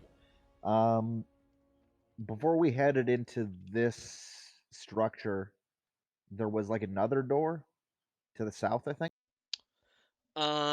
You came in through a door to the west.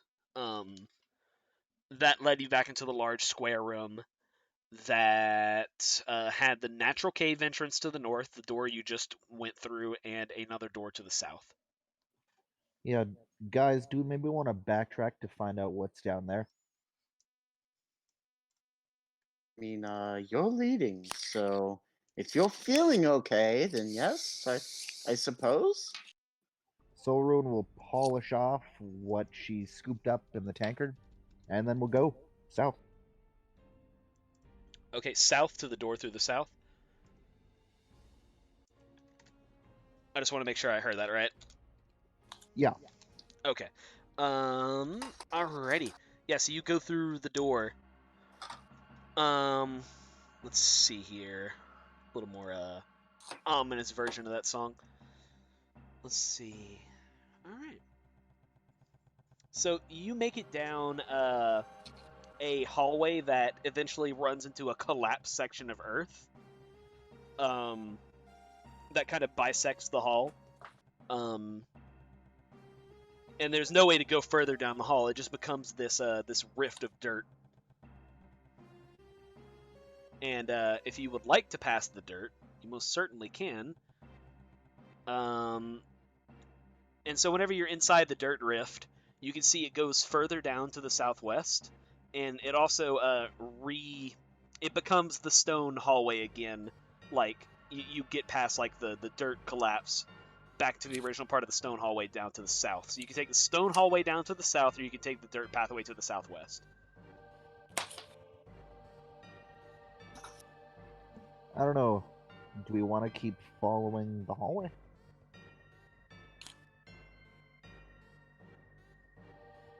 So, okay, what were the options again? Continue the dirt pathway down to the southwest, or take the stone hallway down to the south. Basically, basically the stone hallway was cut in half by the dirt pathway you're on, and you can continue the dirt pathway, or you can go down what was the rest of the stone hallway. I feel like something might have burrowed through here, or maybe the goblins might have dug through here. So I don't know if we want to follow the dirt tunnel. I feel like the stone hallway might be safer. Yes, this does seem more intact to me. Morven, you have a good perception. You see in the distance, like the light shine of fire. Actually, you have like that really good dark vision now too as a Gloomstalker. Yeah, it. Yep. Down the end of the dirt path, there's like some fire, gentle ember, like not fire, but like the light of a fire, gently like flickering. Like a campfire fire, or It's kind of too. Let me look. It's just like the edge of it because it's like kind of far away down the pathway. But yeah, it's like campfire size. You could probably wager. okay. You're only seeing the edge of it. Okay. Down this way, I can pretty well guess that there's probably gonna be some life forms of sorts. Some peoples, goblins, who knows? But there's definitely a fire of some sort down the. You said down the dirt road. Yes. Okay. And you don't notice anything down the stone hallway. But this Best way does to seem keep- clear as far as people go. Best to continue on where we know we'll make progress, then, I suppose. Alright, so down the stone pathway you come up to a door. And, I will open the door. So as you try to open the door, it looks like it's kind of closed and stuck in the from kind of some of the dirt collapsing. Make a strength check for me. And as Tolgan sees you struggle, he's going to help you, so you can make it an advantage. 18. The two of you are able to yank the door open. Faded mosaic tiles still decorate parts of the wall, but most of them have fallen to the dust-covered floor and shattered. Situated at the center of the chamber stands a slim pedestal of rusted iron, shaped like an upright dragon. In the dragon's mouth rests an empty tray. An empty We don't have any tray. of the kobolds left with us, do we? No, they went back to their camp. You said an empty tray. Yeah, an empty tray. It's like something that they would put on as an altar. Spicy, do you make anything of this? Well, there's no inscriptions on the thing, and it's all quite rusted, but I would assume this was perhaps a place that the old dragon cult used for ceremonies, I think. Oh, very, very interesting. Is there something we could maybe do with it, or do you think that maybe there's a What type of dragon worthy is that? sacrifice that we have? Well, unless any of you are worshippers of Tiamat or Bahamut, I don't really think so. What was that, Marvin? What type of dragon does this altar appear to be? Is it another white dragon? It's all quite rusted, but let me see. It's made of iron. If you consider the shape of the snout, the length of the wings, I would hazard a guess. Actually, if you look at how the ears are fanned out like fins of a fish, I would wager that this is a black dragon, the type that spews poison. Excuse me. She said poison. Dragons like gold, right? Yeah, So yeah. we're gonna drop a gold piece onto the tray. You hear as you put the gold piece on the tray, you hear it makes a sound of metal clanking on metal, but it's much louder than it should be. And your gold piece evaporates. And let's see, and the tray cracks as it does. A small bit of light emanates out of the dragon's eyes and shoots out at you as like a beam of light. It washes over you briefly, and you are now... You have plus one... Dragon. No, yeah, you're a dragon now. No, you get plus 1 AC for the next 8 hours. Tight.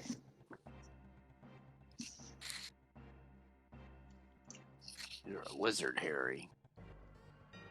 Give yourself inspiration for making me invent a puzzle on my feet.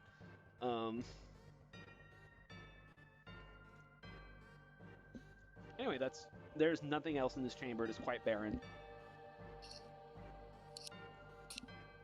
No other doors? Just the one we came in? Nope, looks like a dead end.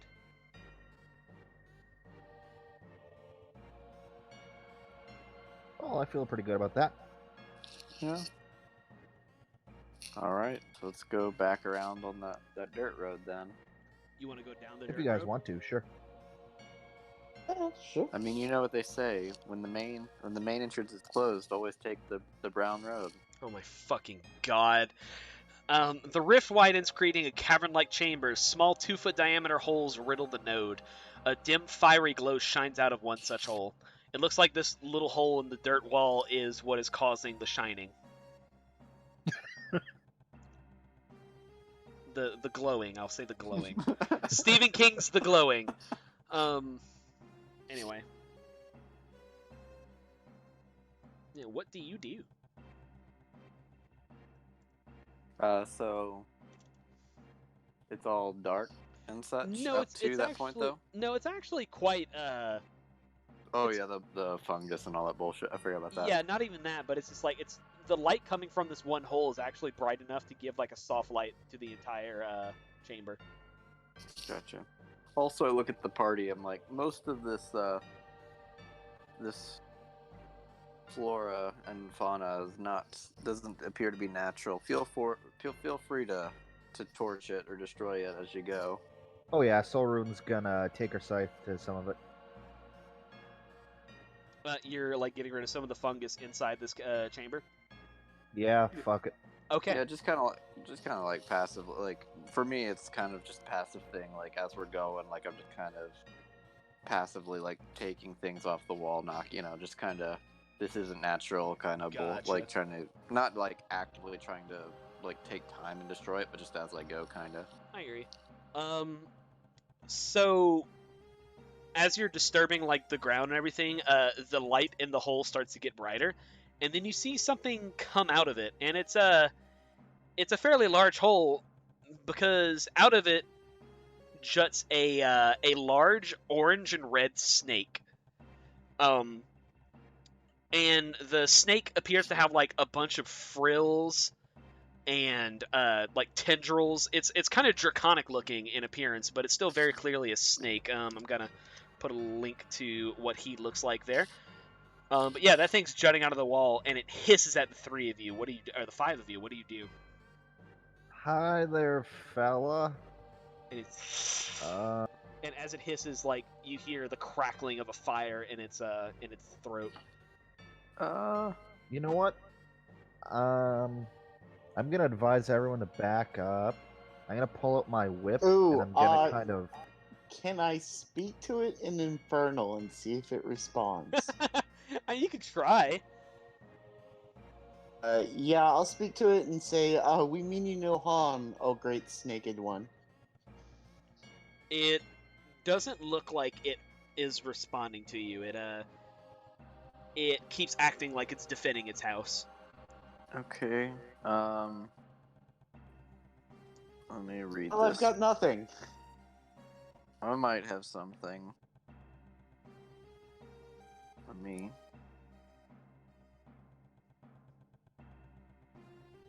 I mean, I feel like we could get out of here if we wanted, but might be guarding something. It continues to hiss at you, but it doesn't make any moves. Alright. Fight or flee, guys. No, I can do something. I just don't know if I want to spin the spell slot for it. Fuck it, Oh, whatever. I'm gonna I cast could Speak also with the do a thing. Animals. Okay. Yeah. What do you say to the snake? Hey, Mr. Snakey. We mean you no harm. We're just looking for a man in a hood. And the snake responds to you. And to the rest of you guys, it seems like it's hissing, but the beast, the snake, says to you more of it. It says, "You are not Bellic. Why are you here in my home? Leave, Lance Steppers." I believe I misheard you. I'm not who? You are not Bellic. You remind me of him, but you are not he. You smell different. And my eyes just kind of widen. I'm a little surprised to hear that name. You understand what it's saying? Yes, I can commune with animals. Cool. What's it saying? It doesn't sound like it likes us too much. You are very wise. You could tell it's being sarcastic. And yet again, Snake, we mean you no harm. We're just trying to get. And does the party understand? No. Or they wouldn't know Bellic either, so it wouldn't matter. Yeah. I just need to talk to Bellic. I mean, no harm to you. He is in his grove. Leave me. I wish to rest. Fair enough. Rest. We mean.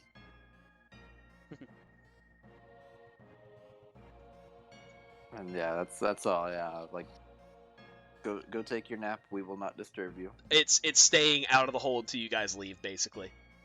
All right, we're good to go Ooh, through. what did he say? That seems lovely. He said that the outsider is in his grove, and we should just continue on.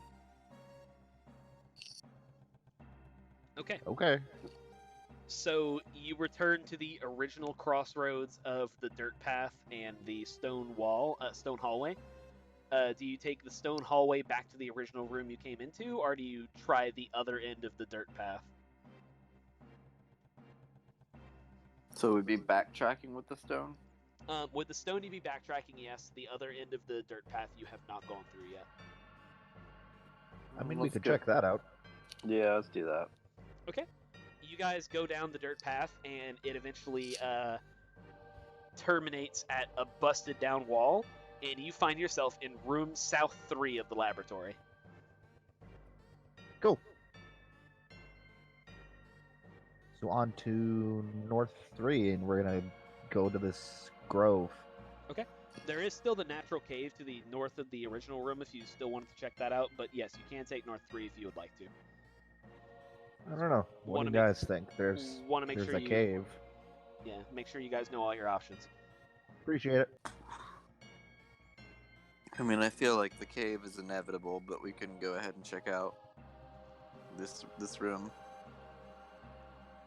Oh, so you want to Yeah, check the maybe cave? we just find more Check out the supplies. room first, yeah. Okay. And that. So north 3, that's the northeast. Where is it? So it looks like extra weapon stores include 5 battered scimitars, 6 short bows, and 2 quivers full of arrows. And you guys can make a. Yeah, no. Yeah, you got like some arrows and shit. Let me see here. And to the east of this room, there's another door in the corner of the room.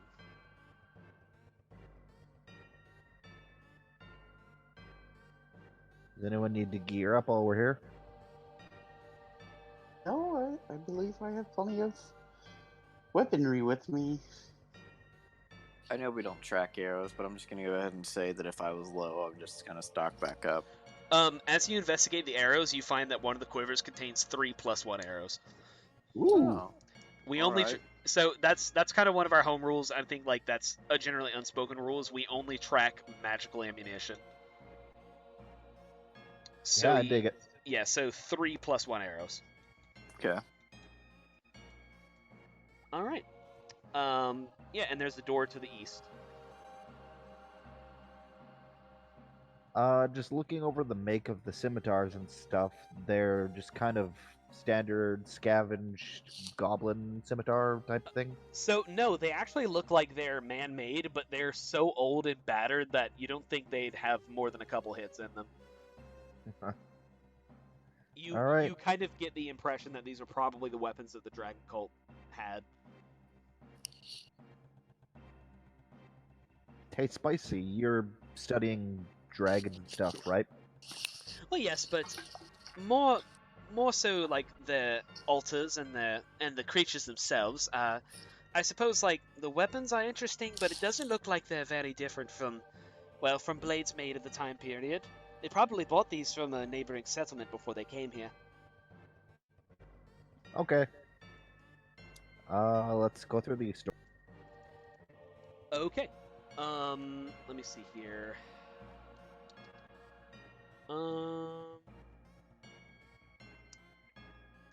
That'll do. So yeah, you guys open the east door, and that brings you to just like a in-between room with like pretty much nothing in it. One of those useless in-between rooms that you always see in dungeons, for some fucking reason. But the door leading out of there brings you to a very large room. So nodules of luminescent fungus hang from the ceiling and walls and grow in clumps on the flagstone floor. The light illuminates portions of grand bas-relief carvings on the stone walls that aren't covered in fungus. The carvings depict dragons in various stages of raining fire down on terrified people.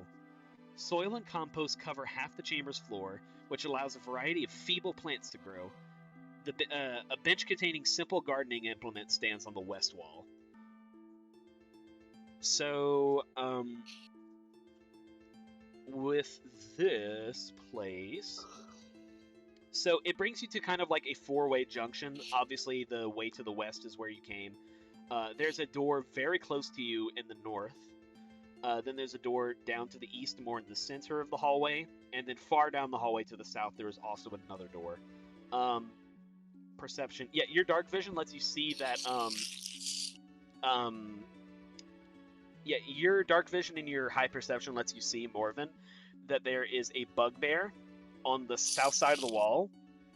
Looks like a female bugbear is like tending the crudely grown plants in this area. I let the party know. Oh, a bugbear. That's so lovely.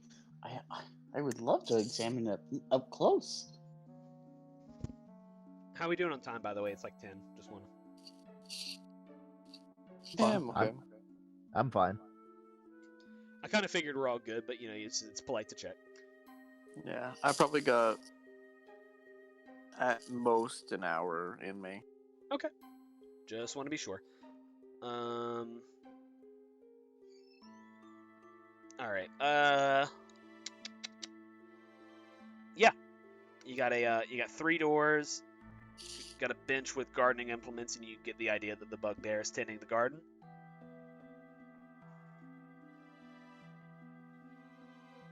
Well, now that we're aware of the bugbear, that's good. I'm gonna go over to the bench with the gardening tools, and I'm gonna kind of look them over. They're pretty crude and kind of rusted, but they would do the job if you're not too concerned about being careful. They're very like crudely made, definitely from like shrapnel and like pieces of metal. I'm gonna shake my head. This isn't what farming tools and stuff should be used for. Has the bugbear noticed us? No, it's too far away from me. Like, if you want to get closer to it without being noticed, you'll have to make a stealth check, but it's pretty far away. She's like a good, 120 feet away.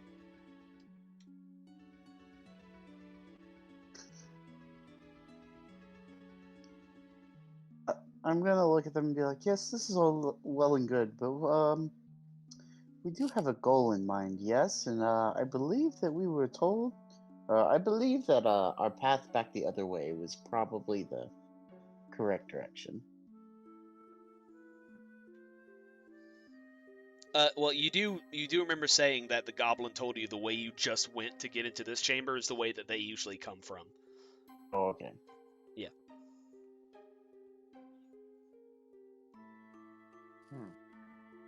Yeah. 3 doors, north, south, and east, and also the door you came through to the west. I'm gonna start Wow. slowly walking up to the bugbear. Yeah, I feel like we might need some information. Anyone who's going, make a stealth check. Oh, I'm just walking. Ooh, I'll go.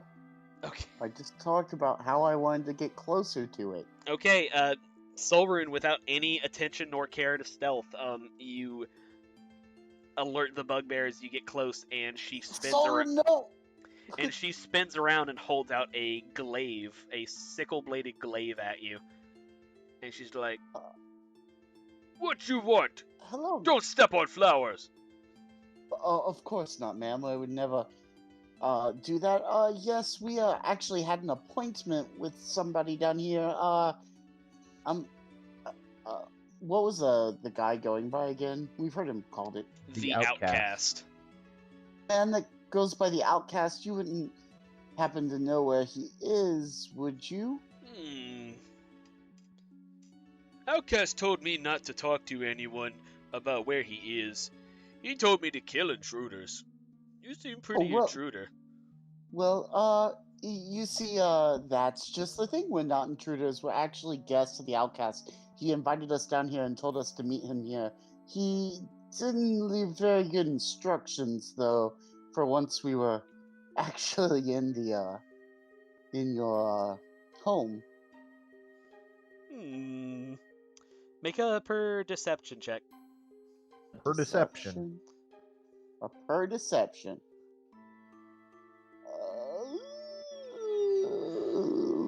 1 second.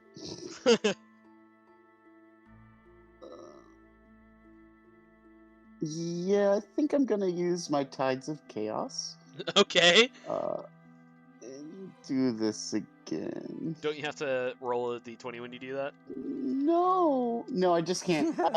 I can't do it again until my next long rest, and you can choose to make me roll a d20 at any time. Definitely do. Do it now. Like right now? Do it now. 5. Okay. And I got an 11 on my check. Okay. Oh, wait. I see how it is. Okay, got it. So the next time you cast a sorcerer spell of first level or higher, I can make you. Okay, just straight up roll on the table. That's awesome. I love that. Okay, she's like, no, me think me just kill you. Hold still. And she reels back with the glaive. Let's see here.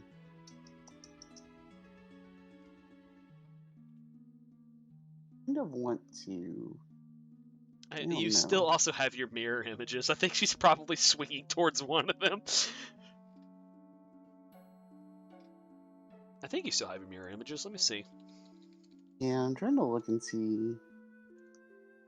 I guess already an attack. They only last for a minute. Yeah, They're probably well- gone by now. They're probably gone by now. I guess I'll use Burning Hands on her since I'm up close. Yay! Yeah, roll, or she has to make a dex save. Oh, she fails that super hard. No. On this? Saving throws. No, Burning Hands is definitely a dex save. Oh yeah, dex save. Roll the damage, 3d6 fire damage. Oh, it doesn't sound like she bought your perception. So, That would be 8 damage. 8 damage fire. Okay, I'm gonna activate my flames. Phlegethos thing. Just be like, stay back. Okay, yeah, you do that, and also I'm gonna roll a d100 here on the wild table, because I think it's just so fun. So let's see. What does a... Let's see, a 79. Illusory butterflies and flower petals flutter in the air within 10 feet of you for the next minute. So... I kind of like this. Yeah, you like fan out these flames and everything, and like it washes over her and everything, but she kind of holds up her her arms to like kind of shield herself from the brunt of it. And whenever she lowers it down, she reels back to attack him again. But then she sees like you were just now surrounded by falling illusory sakura petals, and she's like, "Oh, you are like moving beautiful garden. How you do this?" Well, occasionally it just happens, I guess.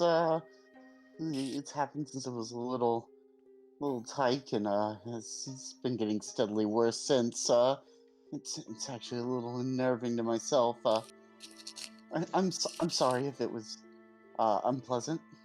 No, you come see this way, and she points at a she makes a motion to grab you and tug you towards like a garden patch that she has, and she points at it and says, "Do again." And I'm just gonna try really hard to make the butterfly. I'll use my let's see here. I have minor illusion, so I guess I could just cast this. Okay. Yeah. I'm sorry. Please roll another d20. I'm having so much fun with this. God.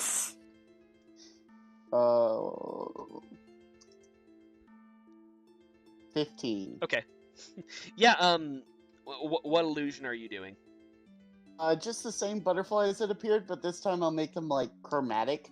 So like as the little bit of light in the room hits them, they like shine all sorts of different like rainbow colors. Okay. And she like stares at it. It's like, oh. And she tries to like concentrate and do the same thing, but she obviously can't cast magic. Arctis is just kind of like a little uppity about it. He's like, yes, well, it's a little bit tougher than that. Maybe one day, if you try very hard and you study very hard, you too could make the butterflies appear. Ooh. Well, you come back and teach Gorga after you go talk to Outcast. Gorga, do Well, you like mind gardening? Gorga like gardening very much, yes. That's what Gorga do. If you were to leave this place one day, like if the outcast were to leave here and not take you with them, would you garden elsewhere? Gorga really likes her garden down here. Gorga likes taking care of the mushrooms. And the mean twigs. What if Gorga had a garden up on the surface with other plants that aren't mean? Gorga more nocturnal type, but Gorga think about it. Okay. And she is going to continue just staring at the petals. And you are going to be surrounded by butterflies and petals for the next minute, Arctos. Oh boy. And actually, Spicy does look at you, and she's like, she just has her chin in her palm, and she's just like, you know, pink is a really good color on you. You know that? He's like, I imagine it is a very interesting look for me, yes. And he kind of like, as he turns, his kind of long hair just flips behind him, Oh, And like it's very a like anime cutaway. oh, and a burst of petals comes out. Yeah, just like it's very anime in the way it looks, right? Like he turns away and it's all of a sudden slow motion. There's a little sparkles and everything's a little bit brighter and like She claps. She's like, very clean. she's having the time of her life here. Every time you do a wild surge. Oh man. All right. So yes, 3 doors. South, which you are now closer to because you talked to Gorga. East and north. Which Oh, one? Yeah, Gorgo. Yeah, which way? Which way is the orchard? Uh, Gorga not allowed in Orchard, but outcasts usually come from north. You don't want to take east and south. They have mean creatures in them. Other room have mean creatures too, but they don't lead to growth. Oh, Alright. I believe we have our answer. Thank you, Gorga. All right. Are you guys heading to the east? To the north? Yeah, probably the north. Okay. Let's do it. So you open the door, and it looks like another gallery of kind of similar to the one that you just left, but smaller and without a bugbear in it. Let me see here. And there are 2 doors this time, one to the north and one to the east. The doors are identical.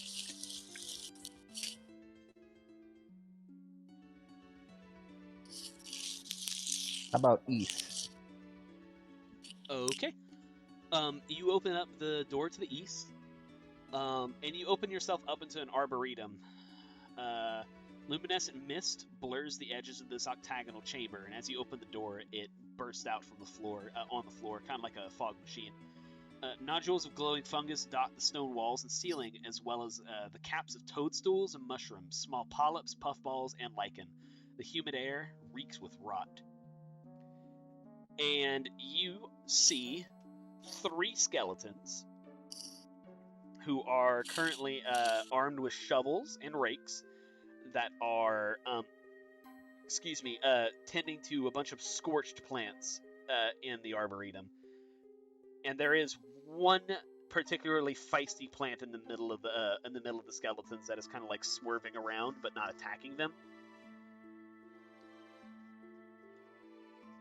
Do we see if there's like any other doors on the other side of the arboretum or anything? No. It looks like it's a one-way in kind of arboretum.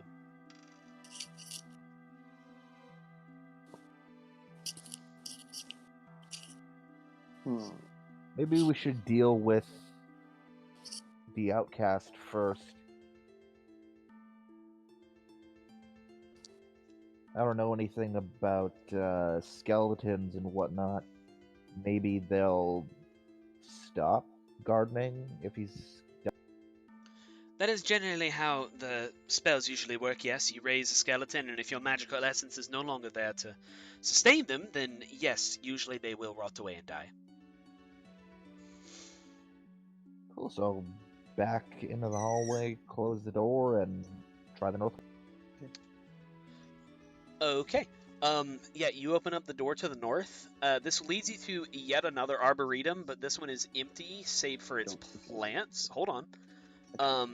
But this one has 2 doors, just 1 door to the southwest. So, like, you enter from the south, and then, like, almost immediately to your left, there's another door. I'll take the lead towards that door, but as I go, I'm going to be slashing plants that are, like, anywhere within striking distance. Yeah, you can definitely do that, but it would probably take you, like, hours to clear this entire arboretum. I'll just do it as we go. Yeah, most of the plants here are, like, dead and ashen, as if they've been burned or perhaps culled, but yes. Let's see here. And then you take the southern door, you said, right? Southwestern, sorry. Yes. Okay. There's a brief hallway that leads out into an oval, kind of half-oval shaped room. Dragon-carved granite blocks line this chamber's walls and ceiling, though many are crumbled and broken, leaving stony debris on the floor. A huge marble statue of a rearing red dragon stands in the curve of the western wall. The eye sockets of the dragon are empty, but a red glow lingers there, providing reddish light throughout the chamber.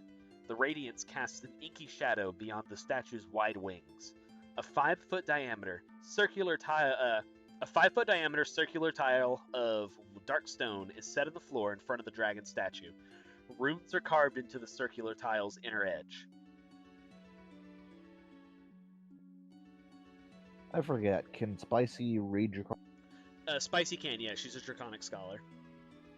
Perfect. Spicy, do you know what the hell those runes? Let me see here. Let the sorcerer's power illuminate my spirit. And as she says this, a torrent of like prismatic fire bellows out from the mouth of the dragon and absolutely consumes her. And it rages on for a hot minute for you guys to witness this. Hot minute. Oh, yeah. What do you guys do? Well, I'm going to plunge into the fire and try to get Spicy. Okay, Arctos. In the background, Arctos is like, wait, I'm fire resistant. I was wondering how you would react to this. Solrune, as you actually enter and tackle Spicy out of the fire, you notice that it doesn't feel hot at all. And she's like, wait, as you tackle her out, and she's like, I think that was a blessing of sorts. Wow, you feel different, and you actually do, because you have advantage on charisma checks for the next 24 hours. Cool. And as you do this, the runes that were glowing as she spoke the phrase are now dim. She says, that's... Wow. Do you feel, like, more confident? It's... Oh, goodness. Prismatic flame? I probably should have watched my trajectory to the dragon's mouth, but, lessons learned. If I had to hazard a guess, this is the main shrine of the cult. Ashardalon was the name of the dragon that was worshipped here. The one that supposedly escaped and raised the countryside nearby, creating the ashen plains outside. Well, this is marvelous. I think that once we finish with our workout, I'll have to stay and investigate more. I have so much to bring back to Candlekeep. All I know is I feel pretty good after whatever that was. God damn it. Morven, as you're hanging around the room, you do notice a loose stone, because your perception is nuts. It's just a loose stone in the wall. Alright, I go pull on it, see what's up. You just dislodge it. It's super easy. It kind of slides on out. And inside is a tiny little stash of 34 gold pieces and 2 flasks of alchemist's fire.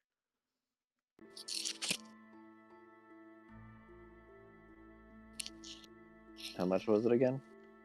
34 gold pieces and 2 flasks of alchemist's fire.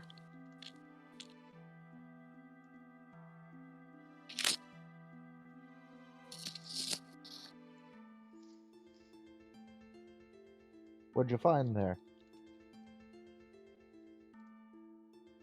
Yeah, just some knickknacks. Okay. Alright. Let's see here. In this room, there is a door to the north. Besides the way you came, obviously. Okay. Bringing you to the next area, that is... Okay. Leaning and falling stone bookshelves fill this chamber, though a clear path connects wooden doors on opposite walls. Torn and burnt pages, bindings, and scrolls form disordered piles in the corners. And as you enter here, Spicy immediately is like, and she starts like going check shit out. She's like, oh my goodness, they must have put all the records in here. They must have, oh my, is this an ancient treatise on dragons? Oh my goodness, this is wonderful. You simply must come take a look. Oh, well, I suppose this isn't your thing, Arctos. Of course, you're more of a magic scholar, but, all differences aside. Oh, look at this! And she finds, like, a couple spell scrolls and everything that Morven, with your outstanding perception, already found. Arctos is going to be like, yes, well, I'm sure I can take a look. I'm sure they had some academic uses for magic. It is a dragon cult, after all. So, Arctos, you actually do, like, while you're checking out some of the bookshelves, you see prominently a tome. a large tome that is bound in dragon scale, just red dragon scale, and it's like embossed with gold, and it has a couple draconic runes on the face of it. Cool. I will check it out. Okay. It seems like as you open it, it doesn't seem magic, but it is warm, and it's written entirely in draconic. I'm gonna be like, Spicy, could you maybe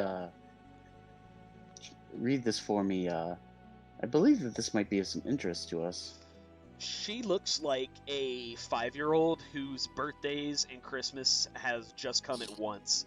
As you show her this, and she rips it out of your hands, and she's like flipping through it super fast, and she's just like looking at like each and every page, and she's like, "This is magnificent!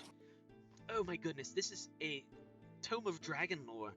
This dates back centuries. Oh my goodness! And treatises on the relationship between the different major dragons in the region back when there were dragons still about. Oh my." Arctos, you please must let me have this. This is quite possibly the cornerstone of my career. I've never found anything this valuable or relevant to what I'm studying.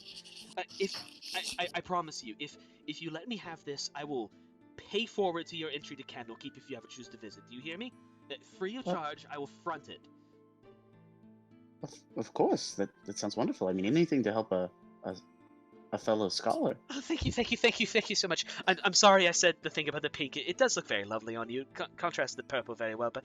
Oh, yes, thank you. I promise I won't say anything mean again for the next 30 minutes. Go ahead, tuck this, and she puts it in her backpack and, like, make sure her backpack is secured to her. Morven, with your amazing perception, you do see a couple spell scrolls poking out of the library shelves. What we got? If you show them to Arctos or Spicy, they are able to identify them as a spell scroll of Scorching Ray and a spell scroll of Melf's Acid Arrow. I'll take the acid arrow one. Okay. Oh yeah, you can cast them now. That's true. Yep. So you can Scorching actually Ray. Scorching Ray. and Arc gets Yeah, Scorching you- Ray.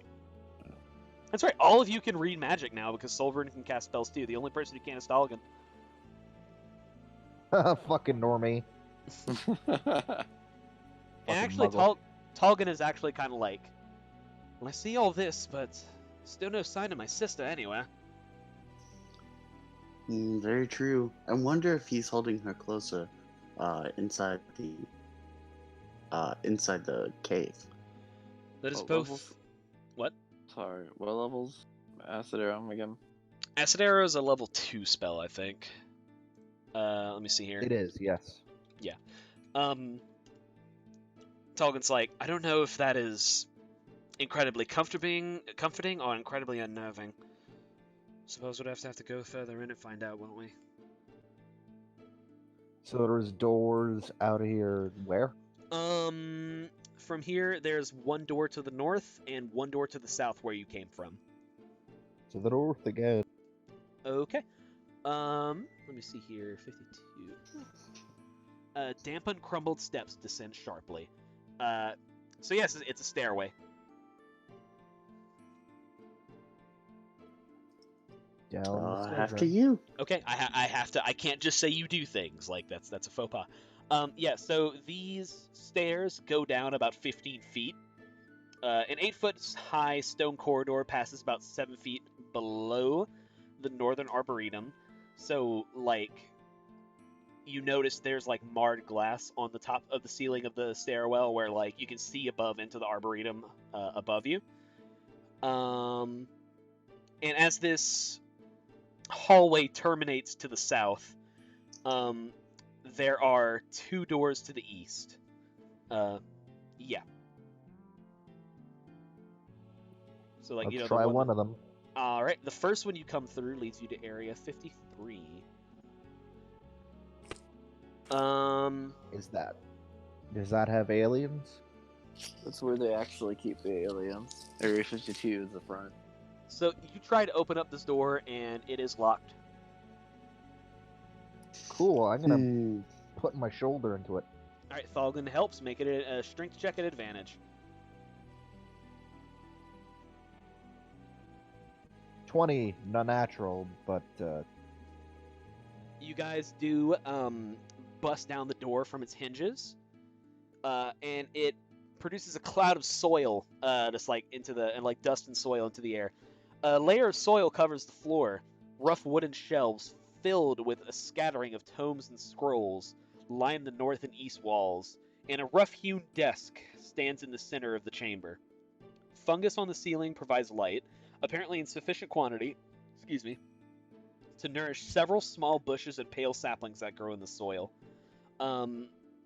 Morven, this looks like a one-to-one reproduction of your brother's study back in your home. first thing I'm doing when I set foot in here, um, you know what, my scythe is probably too big, so I'm going to take out my sickle and I'm going to massacre the The saplings? Okay, yeah. You take your scythe, and as you go to swing at them, sickle, sorry.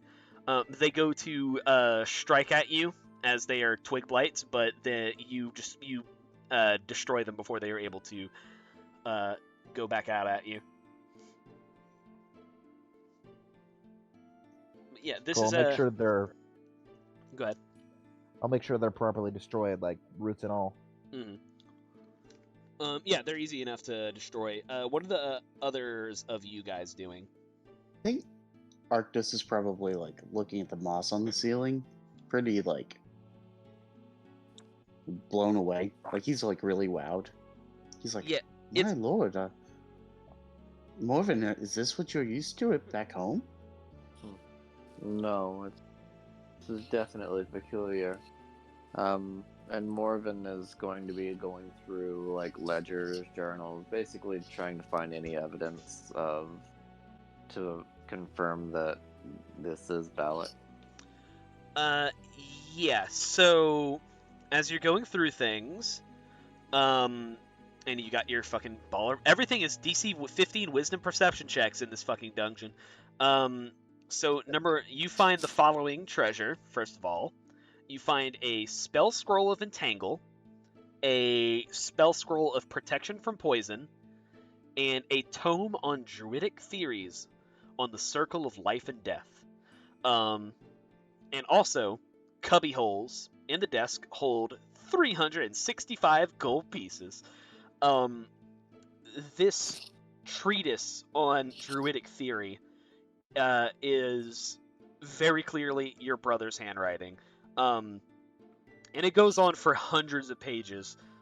These brilliant but shocking theories about like reclaiming life and using it to grow like a natural revolution against the civilized world,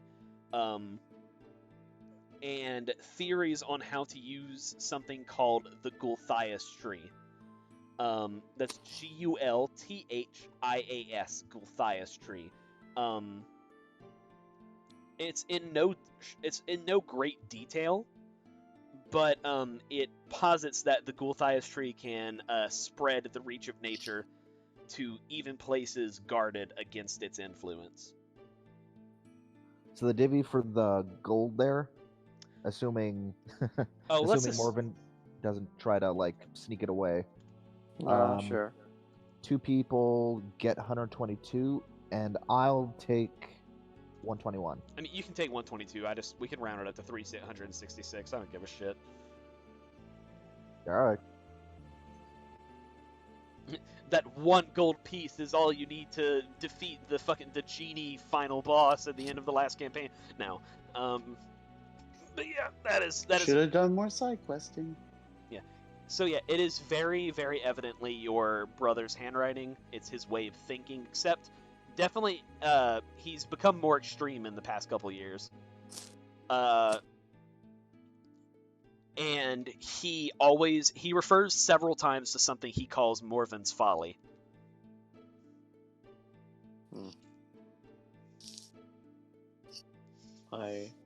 Anything interesting in those notes and stuff?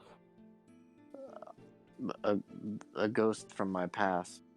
My brother that I presume to be dead appears to be the outsider.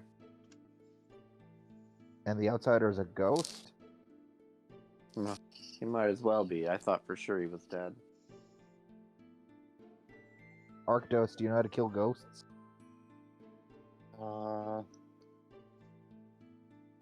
If magic will do, I believe I could deal with a ghost, or we can have our cleric friend here deal with it for us. I mean, Hello.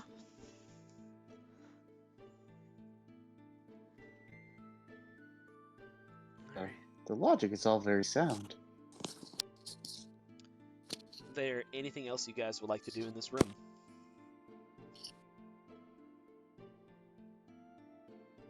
Nope. I think Arctos is probably just poking around. He's not super interested in druidic stuff, so. Okay. As you poke around, you do actually find a. Let me see. What is this thing here? It is a tome in Draconic. Yet another one. But it looks. It has a depiction of a fireball on it. Spicy. I'd love it if you could once again help me with this. Oh, just today gets better and better, doesn't it? And she smiles and looks at it and says, "Treasures of the Fire Lords. This isn't one that I recognize in the great canon of." You were so lucky she rolled really good on that history check. Don't open this, she says. Like, very suddenly, she, like, takes out a bit of rope and, like, shuts the book and puts it in her back. I'm not sure I understand. What's wrong? This is a classic.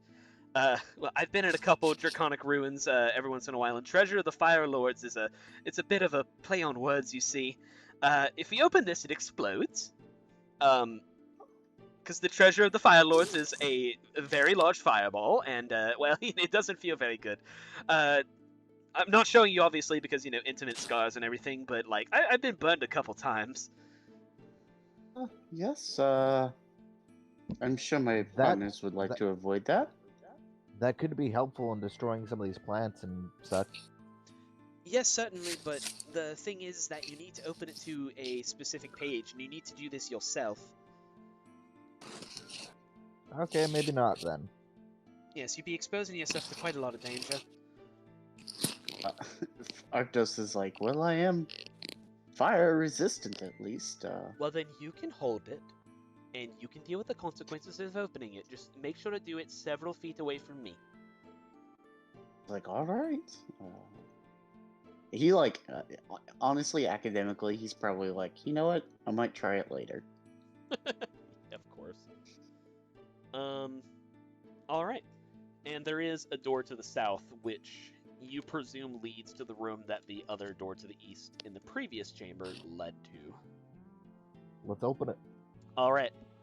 You open the door to the south, and there is indeed a door to the west, which presumably connects to the hallway you just came from. And let me see here. Give me just a second. Okay, your second's up. Oh, go fuck yourself. That's not nice. So yeah, the room that you enter, almost immediately terminates into dirt, and it's actually It's actually interesting. You see light, and as you look upwards, you realize that the top of the ravine is visible. You've been in here so long that it's now like the next day, and the sun is at its apex.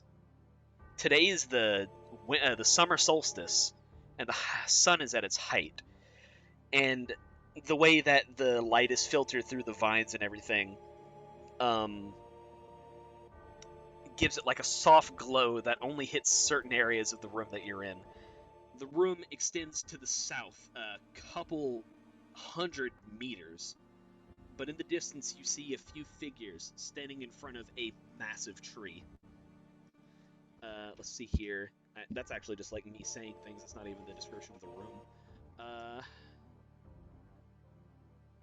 Let's see. Pale spindly briars press close, casting twisted shadows on the earth floor and the violet light. Yeah, the light is all violet here, despite the color of the sun above.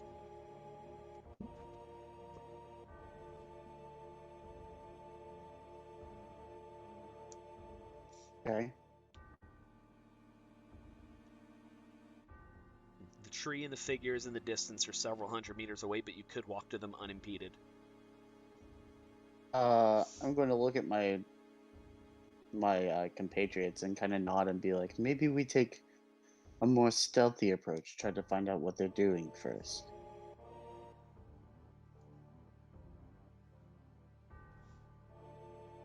Well, I could go up there and ask them, while you guys Solrun, try to find a stop. stealthy approach. We're nearing the end, by the way, Isaac. Oh, did we lose him? Well, shit. Isaac died. Isaac fucking died. God, this is like the fucking pinnacle of shit. Oh man. 1 second, I'll check up on him. Check up on him in the Facebook group. Oh man. That is like possibly the worst possible timing he could have had. This music took on a completely different tone. Yeah, really? Shit, I was so excited about the lead up of this, man. Oh man. Well, you guys having a good time? I was up until now. Yeah. How are you guys enjoying this? You guys got through the Grove level much faster than I anticipated. We just kind of talked everything. Mhm. Progressed my character and being able to actually be charismatic. Yeah, it's not super difficult to get through this. The challenges you face are not insurmountable.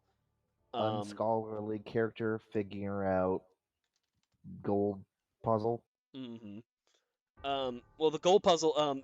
I'll pull back the curtain on that one right now. That's not in the book. I just said, you know what? It sucks that this is just a chamber at the end of the dungeon that has absolutely nothing in it. That you have to break a wall down to get to. So I just put that in there. I was like, fuck it. It kind of, it's like a less dickish version of that really fun room in Curse of Strahd.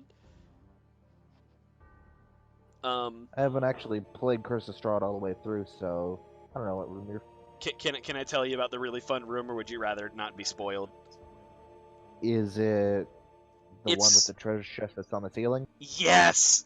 So Josh, there's there is a, first of all, it's a severely trapped room. Like the floor is like nothing but spikes and just things that want to kill you. Then after you like defeat all the enemies and like get past all the traps, there's a treasure chest that extends from the ceiling that you have to like manage to get to somehow. And once you get to it, you realize that the chest is not only locked, it is held together by the like the unsealable glue, or like the magic glue that can't be dissolved by anything except for the universal solvent. And after you use a universal solvent or a wish spell on it, you open up the treasure chest to find that it contains nothing. The hell, dude? It's so it's so old school dickish D&D lit. It's like so fucking good. Man, his internet must he was sounding kind of sleepy, so I was kind of like, oh, we need to get to the end of this. I might have to like run this one back, but I also can't end a session without doing the fucking the villain's it's JoJo time. Yeah, I have to do the JoJo thing, man. Like, I think we should call it, and just yeah, I think we should call it because he's not looking, he's not seeing it, so I think like his internet probably cut. So Okay. So as we decide to just like sneak forward, like. So here's what we're gonna do. Need to cue the music first. Yeah, absolutely. This is good because it lets me keep this song like in my pocket for next time we play. So yeah. In the distance, we see a, oh come on, oh wait, that's the wrong one. God damn it. Why aren't you? Please? Thank you. There we go. In the distance, you see an elf wearing a robe, and he reaches up, and as the sun perfectly hits his tree, he plucks a fully grown red apple. To his side, there's a human woman with curly brown hair and dark skin, the spitting image of Talgan, and an armored knight on his other side. Bellic looks down at the tree's fruit, the fruit of his efforts, and he smiles. Yet another step in his quest to reclaim nature. And then Talgan looks over and he just screams, "Sharwin, I'm here!" And that's where we'll end for tonight. Someone Darn for stealth. Talgan. You're trying to be sneaky and you're just gonna yell at the dude. Yeah, but this is dramatic. And this has been the entire reason he's been here, so I think it fits. So Last yeah. time we take a damn casual on magic and adventure. fucking Fucking noobs, dude. Fighter. Oh, and he also does technically get a prestige class, not a subclass, but I gave him a champion because it's like the only one that really makes sense for him. I kind of want to do the whole "oh, you're approaching me" thing. Can't beat the shit out of you if I I'm not can't close burn to- your tree if I'm not close. My firebolt has 60 feet range. Yeah, so My how'd fucking burning hands has 30 feet range. so how'd everyone do? How'd everyone like it? It's fun. Yay! I thought it was pretty fun. Great. Well, Sorcerers are busted. no, sorcerers are fun as shit, but they're also really front-loaded. I think next session will be the last one of the Sunless Citadel. So I really need to start working on what comes afterwards. Do you guys want to do like a fucking like? I feel bad because Isaac had to dip, like for reasons not his own. But you guys have any favorite things that happened tonight? Like anything like that? I liked the throne room with the hobgoblins and shit. Yeah, you That guys felt pretty fucking destroyed. Multiple appropriately climactic Ones for that on the section. wild magic. Yeah.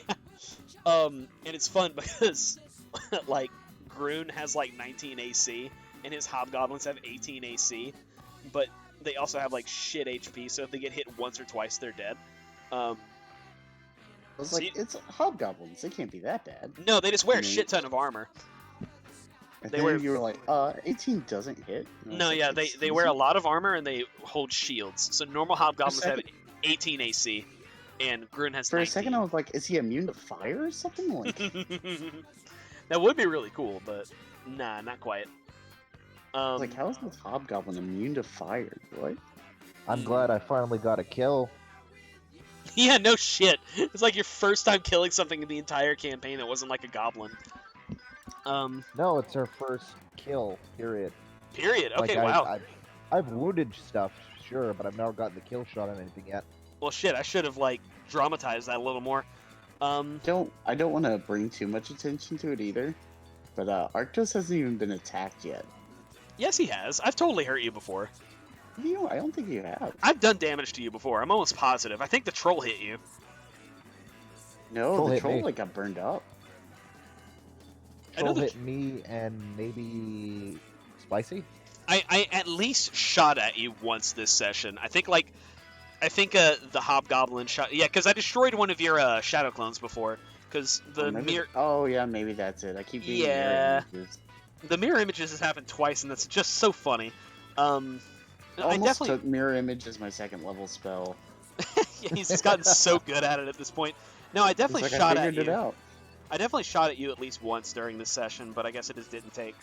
But yeah, is there anything else you guys want to talk about before we cut it out for tonight? Oh, I think we're good too. I don't know if we put this in words, but we are bi-weekly now with this group. Yes, we since- are. That's right. Yeah. So the deal with our other thing is that Mark is, with how much his school has picked up, we're doing 1 week this and then 1 week Descent and then 1 week this and 1 week Descent, which I think could keep us going for like kind of a while. I honestly was so discouraged by the initial search for a dedicated DM that I'm kind of just like, fuck it. I think we can definitely postpone that till after we're done with Descent. Like, just fuck it. But yeah, Lord knows Descent's gonna go for a while. yeah, it's kind of what I figured. Like, it's still 13, right? But yeah, and we're not even out of the first chapter. Yeah, and we could honestly take this and go for a while too, because I want to say the Sunless Citadel. Like, I don't feel bad about telling you guys the names of the modules because they are classic modules. Like, fucking the first one is Sunless Citadel, which is like level 1 to 3. Then there's the Forge of Fury, which is like 3 to 5. Hidden Shrine of Tamauken, which is like really, really old, which is like 5 to 8. And then White Plume Mountain is the fucking granddaddy. Like, a lot of people will say that White Plume Mountain is the D&D module from Advanced D&D. And that's for 8th to 9th, I believe. I'm a scrub, and even I have heard of White Plume Mountain. There's Dead and Thay, which is actually... Dead and Thay is actually recent, because it was like a test module from 5th edition, which if you remember whenever we started playing as the smaller group after the original incarnation, Josh, the original Candlestick story was basically a test module, Murder in Baldur's Gate, which I just heavily modified and basically only took inspiration from. Then after Dead and Thay, you have Against the Giants, which is starting at level 11. And then you have, finally, it fucking ends on Tomb of Horrors. Tomb of fucking Horrors. So this has, like, the potential to go to, like, level 15. It's crazy. Pretty crazy. You'll never convince me that anything above level, like, 7 combat is worth doing. I'm kind of with you. I think, like, the fun caps out at level 12. Yeah, probably. Give or take. Like, I think 13 or so is, like, the highest most go. After that, like... By the time you hit level 12, or 10, really, you're like, I should be fighting Elder Gods, because... I don't know about Elder Gods at level 10, but, like, I think... So powerful. Right, but, like, you guys fought Cyric at level 20, and also, you guys fought Cyric having severely weakened him first.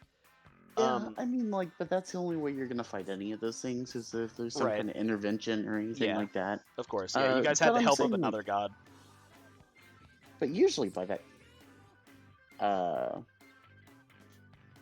Well, there's this concept they made D&D with, and I really like it.